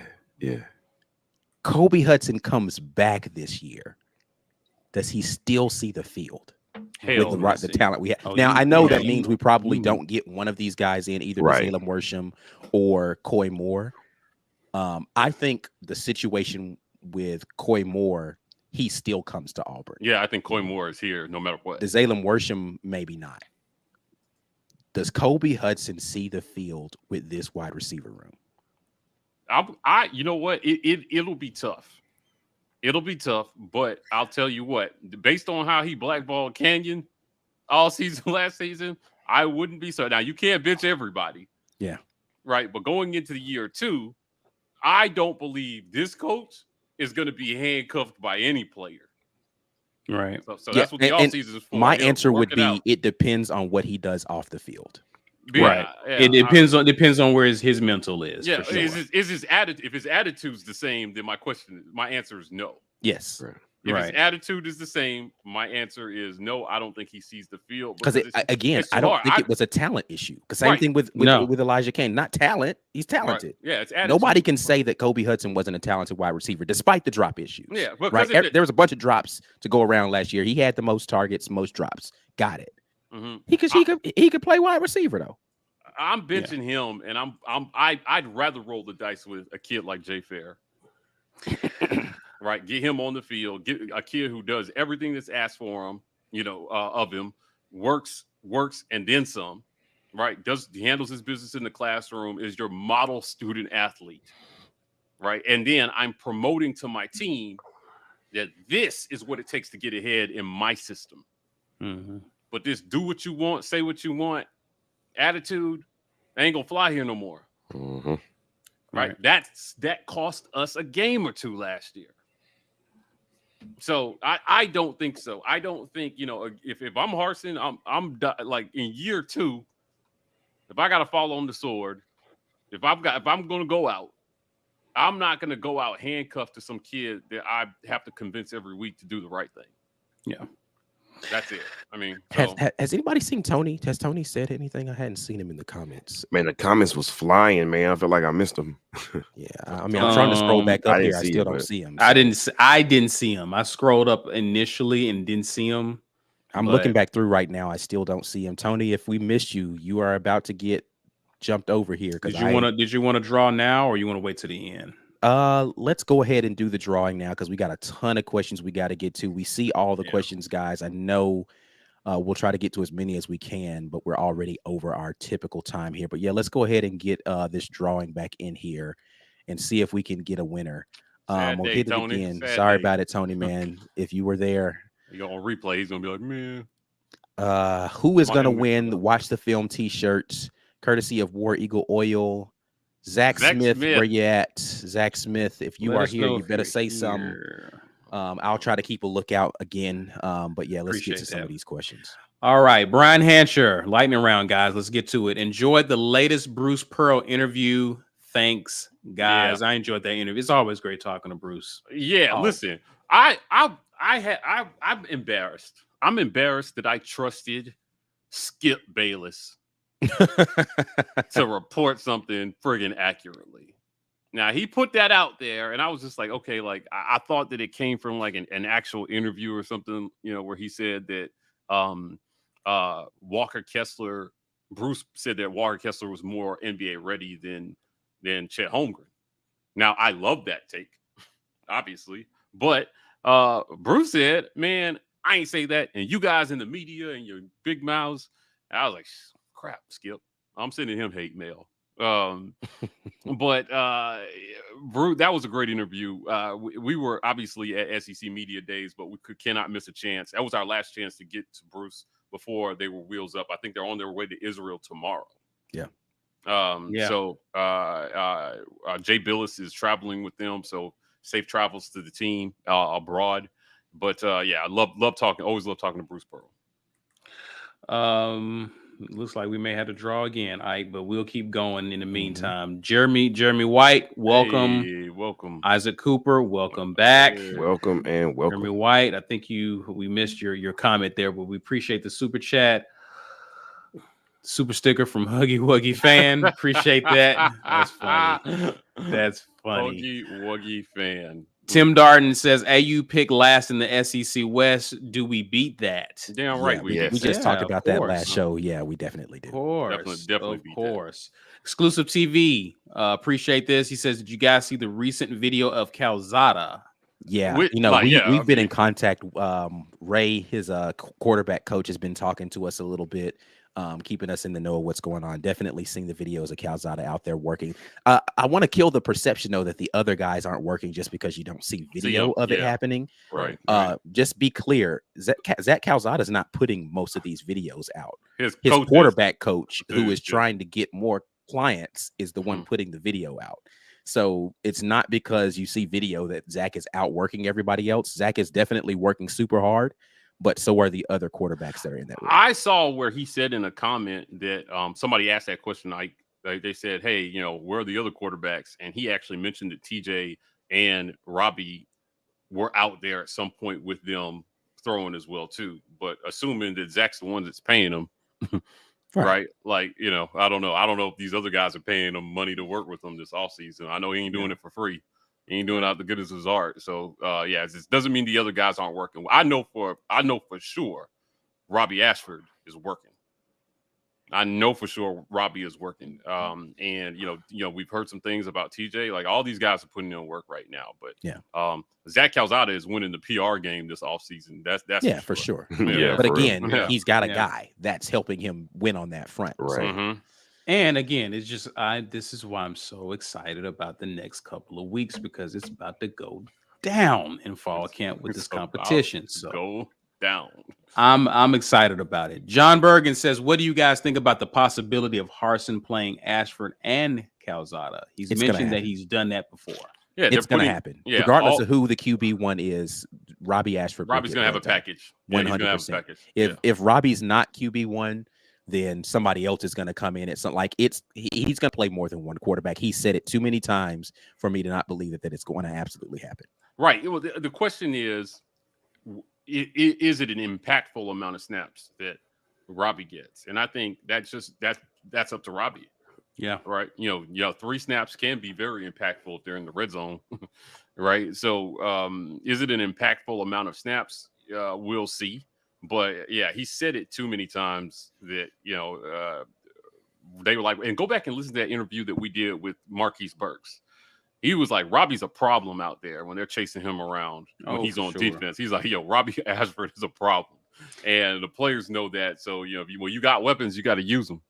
Absolutely. Absolutely. And the very fact that he is a problem is why I think they're putting something together for him to see the field. He's gonna. I'm eager to see how he looks. He's gonna burn somebody deep this year. Robbie's gonna throw a 50, 60-yard touchdown pass this year because they're gonna put him in expecting him to run, and he's gonna show off. He's gonna show why he's probably the starting quarterback next year. Auburn Dad for Life says, from the bottom of my orange and blue heart, I thank you for all you do for us, War Rapport fellas. Thank you, Auburn Dad. Thank you, Auburn. Met you last fall. Yeah. Awesome guy. Thank you, sir. LB for AU Bird. Love my AU shirt. Thanks, guys. You are most welcome. It feels like what, Mike? Butter. Feels like butter on your body.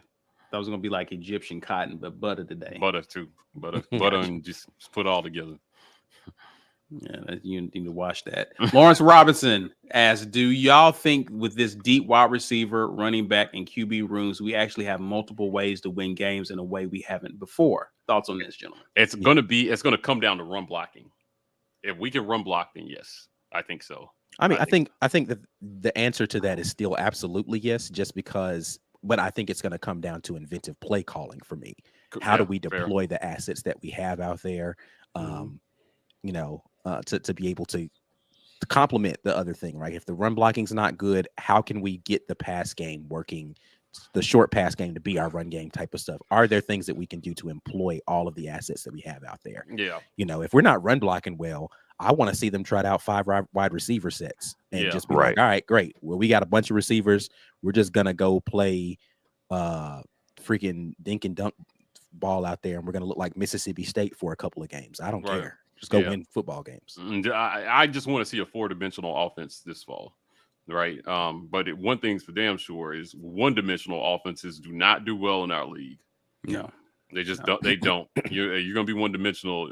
You're going to have a tough road to or just be elite at whatever it is you're good at. I mean, we've seen it with Florida in 2 years ago with Kyle Trask. Like, they were pretty much 1-dimensional, but they were pretty darn good at it. So All right. Steve Bradley says, can you tell me reasons you are excited about our upcoming season offensively compared to last year? I mean, I think we've outlined the wide receiver position, the tight end position, the upgrades at quarterback. I mean, listen, we're going to go through conditioning. New play caller. Yeah, Guys, I mean, there's a lot of reasons to be excited about what we're going to do offensively versus last year. Jarquez Hunter and Tank Bigsby can be devastating combo this year. They can be absolutely devastating if we improve run blocking. The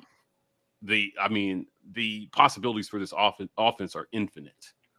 When you can run and play ball control, and then you have a quarterback that protects the football and can hit receivers in stride. Yikes, man! I'm telling you, everybody's going to say, if it happens, everybody's going to say, "Oh, we didn't see Auburn being this good," and blah blah blah, and looks like Gus actually left some talent, right? They'll find a way to credit Gus. And I'm telling you, there's talent in here. This year 2 can look a lot different. It can look a lot different. Year 1 was a step back. Year 2, I think they take, 2 steps back and 3 steps forward is what I'm hoping for. Indeed. Thomas Jones. Appreciate the super sticker, sir. Hey. And your question or comment is, I know this is all about Auburn, but I got to ask Ike about his opinion on Kyler Murray's homework contract. What does this say about his film study? I think it means he's got film on somebody in the office, the front office, because there's no reason he should have gotten that big a contract, but whatever. No. He's talking about they put in his contract that it stipulates he's got to watch 4 hours of film every week. I know. I'm still talking about how much money they gave him. They gave him too much money for him to have not been amazing. Anyway, but yes, no, what it says is that he was going, and that's part of the problem, is that they feel like he's got an immense amount of talent, but he's not doing enough work. But I just don't know why you give him that much. I guess that's my problem, is that why are you giving him that much money if you know he's not putting in the work? Like, there's no reason to put that clause in there if you know he's doing it. Or, I mean, I guess maybe it's a GM just putting that in quarterback contracts from now on or something like, if we see it pop up all the time, but I just does anybody think Tom Brady's not studying? Right. And again, I hate to go all the way there, but let's take, I don't know, we'll take my guy, Jimmy Garoppolo. You think Jimmy G's not studying film? No. Yeah. He developed good film study habits when he was in New England. He's studying film. Nobody needs to put that in his contract in order for it to be a stipulation for you to make money. Right. That's silly. Yeah. I'll be interested to see if that's something that becomes more common. I can see it being on rookie deals, right? Like, if this was his rookie deal, it would make a lot of sense because you don't know what his film study habits are. How long has he been in the league? This is like his 4th year. Yeah. This would be his 4th. Wait. Oh, wow. He's been 3. It's been 3. Right. Yeah. So again, this is a re-up on his rookie contract. You shouldn't now be having a clause that say, hey man, you got to study too, right? And be making that much money. That's silly. That's a bad idea. I mean, now it's not a fully guaranteed 230, so it's probably fully guaranteed like 100 or something in that neighborhood. I don't care what the guarantee amount is. The guarantee was pretty high though. That's still a lot of money, bro. For somebody who you're not sure is watching film.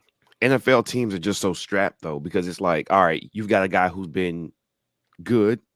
So if you don't sign him to what he wants, he can sit, he can boycott, whatever. He just decides, I want a big contract. Okay, we're going to play the next guy. You have nobody.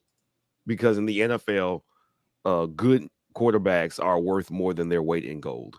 So you have literally nobody. Either you sign the guy who you think you can be okay with, or you get a bum. Those are your options in the pros. 160 million guaranteed. That's 160 of that is guaranteed.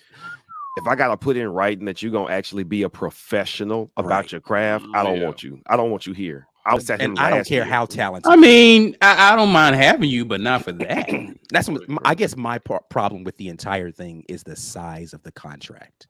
That I have to force you to do work. Yeah, for sure. Nah, fam. Yeah, I hope they win a Super Bowl in the next 4 years. All right, guys, listen. Let's get to it. Best challenge in the land. Yeah. Welcome to another Jazzy Challenge. Challenge. All right, B-Will had to jump out of here, but let's get to it. Location challenge. Where am I for $150 for the state that borders it? You kill the bum show, Be Will. That was awesome. We will definitely relay that to Be Will. Mike G, has he been tweeting lately? Where is he, man? I know you're looking. I'm looking. So he was in. I got that right last time. Florida, right? He was in Florida. All right. Florida. So he had to go up. Yeah. So Yeah, he was out. he was in Florida, and it's been since Sunday. He could be in Washington right now. And Texas. He's in Texas. He went out west.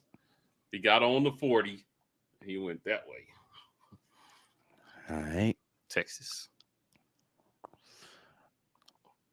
He's in Texas. Going Tennessee. Tennessee. Okay. I'm gonna go a little further west. Let's say Arizona. Ooh, okay.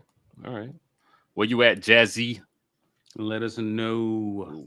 Still have not seen Zach Smith, by the way. Yeah, wow. we drawn again. We drawn again. Wow. You want to go ahead and do it now? Yeah, we got more questions. We can buy the time a little bit. Let's go ahead and hit it again. Zach, sorry to this man who is going to actually still be here. Oh, hey, the Jones podcast. We've seen the Jones podcast several times today. So hopefully you are still here. Yeah. So you can claim your t-shirt. I'm so ready for these guys to shut these people up in recruiting, man.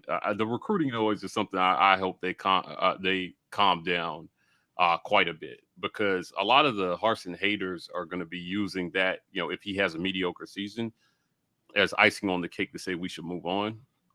Well, you didn't do this and you didn't recruit. But it's going to go hand in hand. I'm telling you, if they can get 8 this year, they can get 8. And, if you ask them, they think they can win them all. Right. But realistically, I think get 8 and watch the recruits just start to fall in. Let Zach show that you know what you're doing with a quarterback for a change. Show that you know what you're doing with a quarterback for a change. And Zach Calzada becomes all SEC, finishes first or second team all SEC or something this year. Good God, man. Robbie, gets out there and does some things that excites, dual threat quarterbacks to possibly come here. TJ improves, to a point, has an all SEC season. Just show that you know what you're doing with the talent that you have. And a good coach can do it, man. You work with what you have, and then once you've proven yourself worthy of developing talent, you will get more talent. Wilky. Hugh Rayleigh says, are we holding some commitments for Big Cat Weekend? Basically silent commitments. We kind of talked about this a little bit earlier in the show. And when we had B Matt on, you just don't know with these kids. These coaches feel really confident with who they have coming, what they expect to happen. But again, these are teenagers. These are kids. So their mind can change. I think he mentioned one guy got an offer from Alabama, so it kind of changed his momentum a little bit. So we'll just have to wait and see. But we do expect for it to be a really good weekend in terms of recruiting for Auburn with Big Cat. I think the one lineman, Connor Liu, I think his commitment day is August 5th. Okay. But I read something, I'm hearing that he is going to be I'm hearing that he's going to be one that we probably bring into the fold. And they're hoping to sign about 4 to 5 freshman linemen and then bring in a couple from the portal as well, too. So, we'll update before Big Cat Weekend on social media or however we decide to. I'm plugged in to there are some potential visitors. I got the news after B-Matt jumped off that they're waiting to confirm. And if we get that news, we'll figure out a way to get that out to everybody. But there may be some surprise visitors for Big Cat, and they're going to try to confirm in the morning. Okay. Risk No Reward says, how do players like Corey Moore get stuck in a depth chart at one school but become superstars at another school? You see this in wide receivers and QB spots. I mean, you got guys ahead of them. There's a lot of reasons why. Yeah, politics. I mean, beauty is in the eye of the beholder when it comes to identifying talent. And the promises are made. Yeah, the guy who you recruited is no longer who recruited you, I should say, is no longer at that school. So you got regime change. You've got which they did. Yeah, and you got an incumbent starter, right? Like that is Yeah. good, and he plays the same position as you. So like you're not going to start him over the other I mean, they had that problem unfortunately at Georgia, right? Like that was the issue with Justin Fields. It's like they didn't feel like the guys who they had in the QB room were bad enough to bench, even if they felt like Justin Fields might have been a better starter eventually. And Justin Fields was like, well, I want to play now. Right. So he left and went to Ohio State. He would have been the starter the next year for Georgia. He was just like, Right. but I want to play now. Now. Yeah. So I'm out. So I'm a bounce. Like it ain't got nothing to do with talent. It's got everything to do with the patience of the guy. And like you said, there's politics involved in a lot of that stuff. Again, we're talking about our wide receiver and quarterback rooms. And people are going to crucify me when I say this, I'd take any of those three guys starting at quarterback for us next year. Right. But I understand only one of them can start. Right. And the guy who starts is either going to have done enough in the eyes of the coaches on and off the field, or he's going to have played the game better than everybody else. We talked about that when we talked to what's our guy, the quarterback. Why does my brain do this? Chris Todd. Yeah, Chris Todd was talking about that's one of the things that he learned in his time at Texas Tech is that he wasn't playing the game off the field. He would go into the facility and he'd go around the back way and but hey, everybody, the other guy was walking right past the coach's office every time he walked in. Right. Yeah. So coach knew he was there, and he didn't realize Chris had snuck into the room to go watch film down the back hallway. It's like sometimes you got to play the game.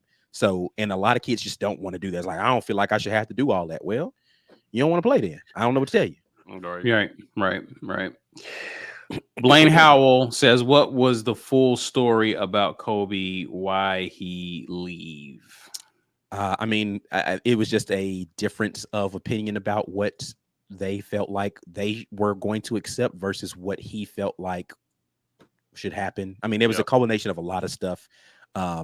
Not necessarily our business to tell, and a lot of it's conjecture because, of course, I wasn't there. You hear a lot of different stories, so I don't know what the full story is. I just know they not so mutually decided to part ways. Yeah, culture. He was just told that he was not going to have a spot on the team next year, so it would be best for him to leave, and he decided to tell everybody he got kicked off the team. I think it would have. I don't think we would have just seen his name in the transfer portal had Kobe not handled that differently. Yeah, I'll tell you. Listen, man. I mean, you're just not going to do what you want to do under this coach. There's an expectation for how you practice, for how you carry yourself, for how you speak publicly, and the last coach let certain things slide, and he was okay with that. And if that's how he wished to manage it, that's fine. But expectations were reset, and some guys had a problem with that, and that's why you see again when there's a regime change, you see an exodus of players, right? Because they're just a casualty of a culture. What they signed up for, it's not what they signed up for. Yeah. Kenji Jones asks, does Caleb Wooten start at safety? That's another position group where I don't know what the answer to that is. He's been putting in the work, but there are guys in front of him who've been in the system a little bit longer. I think he probably doesn't start game one. But could we eventually see him be the starter back there? I think that's a possibility. He's been doing really well, and he did well in spring. And he's been putting in man, I saw a freaking picture of him. He looks freaking cock diesel out there. I'm like, yo, what in the world is going on out here? Like Marines. I'm not mad at it, but man. But I think it's a possibility he sees the field quite a bit this season. Just because safety is one of those positions where you're going to see a lot of turnover because it's easy to get hurt at the safety position. We saw it last year. We had probably like 4 or 5 different guys start at safety for us last year. There's 2 safeties that are in the game. We probably rotated through about 5 guys through those 2 safety positions. So Wooden's got an opportunity just like anybody else does to get in there. B Will's forehead says, I'm going to do everything in my shiny, smooth, handsome power to not miss a show without super chatting. War Eagle fellas. Appreciate it very much. War Eagle back at you. Stark Bite says, why are y'all so much higher on Jay Fair than Camden Brown? Jay Fair had a jump on him. I'm not high on Camden Brown. I was about to say, I don't know that. Yeah, I don't think it's like I'm not high. That. Yeah. And plus they play 2 completely different positions. Like they're not going to be competing for the same snap. So it's not that I'm higher on one than the other. Yeah. I just know that one of them has had more time in the system. I know who's ahead of Camden as well. So that's another challenge with Camden coming in the summer as well. So, Yeah. And I think Camden Brown's going to be amazing. So I think if things go well this year, neither of them see the field much this year. Right. But like I said, I mean, I've seen and heard a lot more about Jay Fair because he got in earlier. But in the short time that Camden Brown's been on campus, we've heard great things about him too. So both Camden Brown and Amari Kelly have had amazing things being said about them, about their just physical abilities, but they still have some time that they've got to catch up on just getting acclimated to the system, terminology. You know, again, I don't want to spoil too much from interviews we have coming up, but that was the thing that Coy Moore said he's got to figure out. It's just different ways that you communicate stuff. And once you get that stuff down, then it becomes about your athleticism, all that kind of thing. So. Indeed. Jazzy says he is in Alabama. So Tennessee was the one that was the border state that we got there. Hey, that's right. Touches Tennessee. Did the Jones podcast respond? I did not see the Jones podcast respond at all. We're gonna have to draw again. Number 4 is for the magic number. That's what happens. You come in here and you throw the name down or you throw the hashtag down and then you bounce out. So it's also what happens when you almost go 2 hours too. You know, anybody can come. I guess. Marcus Holland, are you still here? We're gonna keep doing this until somebody please be here. We will not. Please be here. We will not stop until somebody wins. Derek McClellan asks, "Are we getting paid for OT today? Thanks for the content, guys. Since we pay ourselves, I don't even know what that means." No. The answer is no. Yeah, I don't even know if we get paid enough for it to be called overtime pay. So. See if there's any other interesting comments out here. Brent Connor says, how much impact do we think that Thanos makes? Listen, the issue or the thing with him that everybody's been saying is really more so about just him. Like, he hasn't played a ton of football in his life. He's a physical specimen. He's just got to get acclimated. Because here's the thing, man, that people don't realize. It seems like it's just beat the guy in front of you stuff. But a lot of it is understanding responsibilities of like, if we're in a 3-down alignment, this is what your gap is. If you're playing a 2-tech versus a 3-tech versus a 5, like, you need to know and how many of those opportunities are going to present themselves for us to insert you into the game, right? So, like, if you only know how to play the nose or you only know how to play the tackle, and we are playing a team where we're going to be playing one or the other fronts, or you're better in a run stopping situation, so we're only going to bring you in on heavy stuff, or you're better as a situational pass rusher, so we're only going to bring you in obvious passing situations.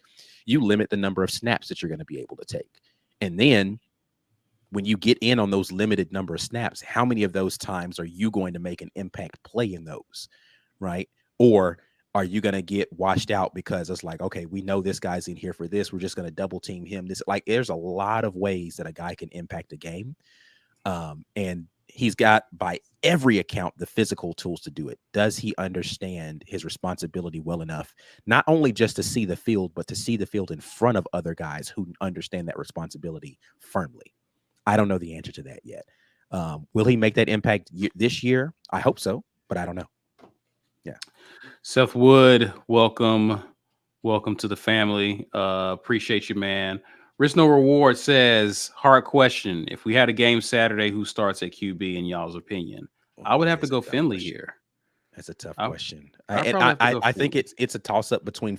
The only reason I don't know the answer to this is because I've yet to see Zach Calzada in 11 on 11. Right. Like, yeah, he can spin it like here. Here at Auburn, right? Because that's what matters is going back to the conversation about terminology, because you're the one that's got to communicate all that stuff. Have you firmly been able to get in huddles and get people to say, hey, we're running this. This is where you're going to be. This is where this person's supposed to be. And do that in 11 on 11 drills with defense. Like, you're throwing routes on air right now. Yeah, he can throw every route in the book, but it's different when you got bodies moving around the other direction. Way I look at it is this. The next few weeks determines if he is the starter. But you asked me Saturday. Correct. Right. Like we haven't even gotten into fall camp yet. So I think that TJ is the guy who has the best grasp of the offense. So I still think as of today, if we had to start a game Saturday, TJ Finley would be QB1. But the thing I keep saying this over and over again, and we've said this multiple times, starting game 1 does not mean starter for the entire season. Right. We're but I think fall camp's gonna work itself out. Right. So the answer to that question today is not what matters ultimately.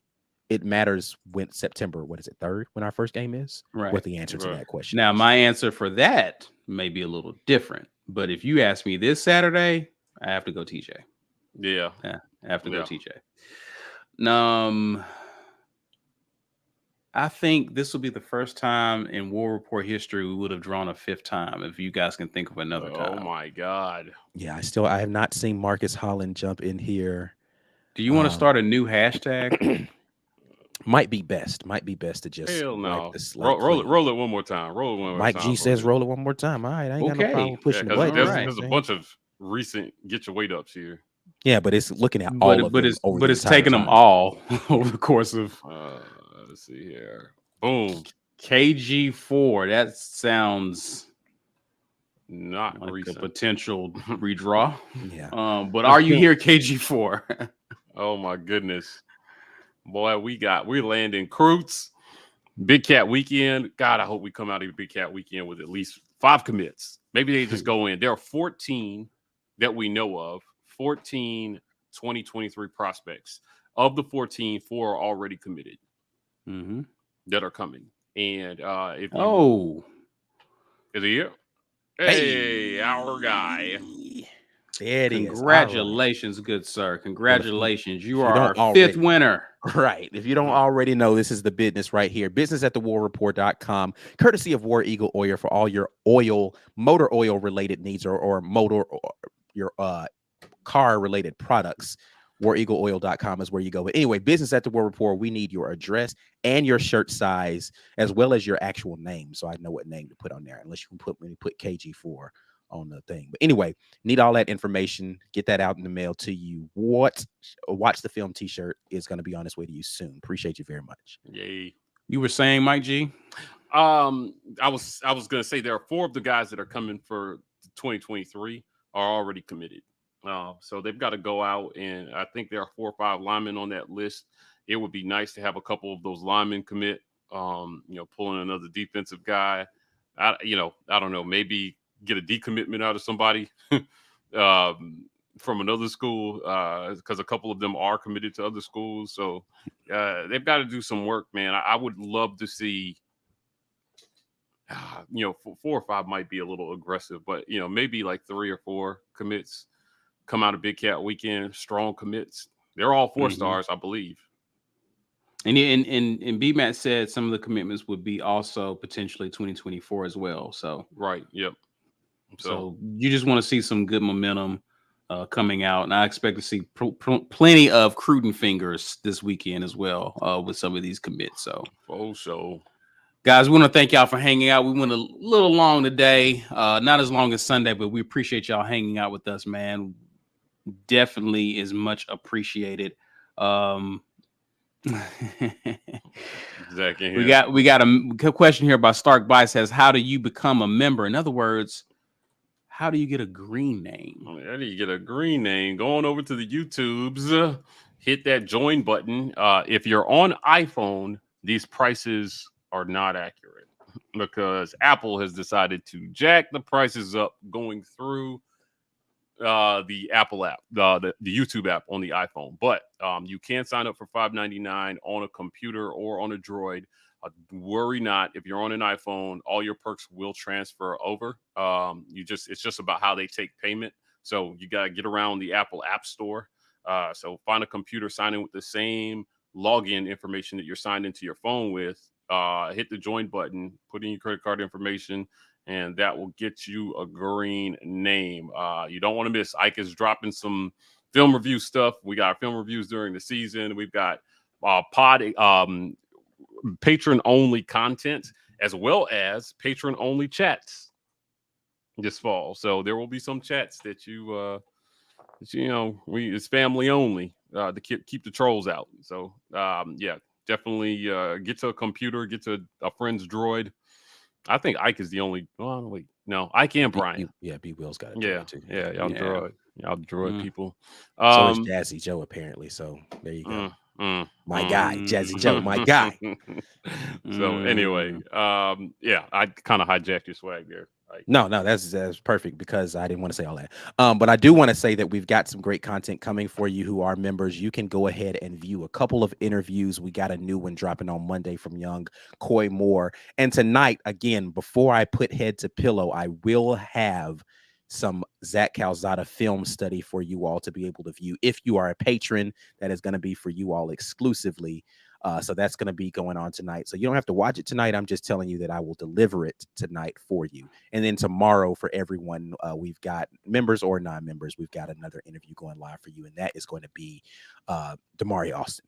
All right. Outside of that, y'all know we got all of this wonderful stuff going on. We are the Auburn Express, powered by the War Rapport. B Will's Bum List, sponsored by Guy Jazzy Joe out there on the podcast. Brandy Mack was in here tonight. Mike Mack and Memes are or Mike Memes. I forgot which order I had. You had it. Yeah, right. Mike Mack and Memes pod exclusive stuff. So there's stuff that you're missing if you're not hearing us on podcasts. Make sure you are tuning in anywhere where you get your podcast. We are there and you can lock in with us. If you didn't get an opportunity to win tonight, you can go purchase any of this merch that you've seen us giving away out here. Just go to our website, which we are revamping, and we'll be relaunching a new website soon, but you can still get to the shop there. Just go to warrapport.com to be able to do that. As well, you can lock in with our folks at the Lee County Humane Society. If you want to donate to this is in the About section of our YouTube channel. You can go there, and 50 cents on every dollar that you donate there comes directly to them, and we appreciate all of you who continue to support the War Rapport in whatever ways that you do it. Allie says, congratulations, KG4. Now can we all go to bed? We absolutely can. But before you do that and get out of here, share this video on social media and use that hashtag. Smash the like button. Also, before you get out of here, and if you are new, and I know some of you guys are out here new to the channel, please be sure to subscribe, hit the notification bell so that you are alerted when we do go live. Also, if you want to interact with us on Twitter and Instagram, Facebook, hit us up at the War Rapport. We are TW Rapport on TikTok. Got a lot of great content behind the paywall, as well as content being released for everyone on tomorrow. We have the live show this weekend. Until then, guys, enjoy the rest of your weekend. And as always, War Eagle. War Eagle.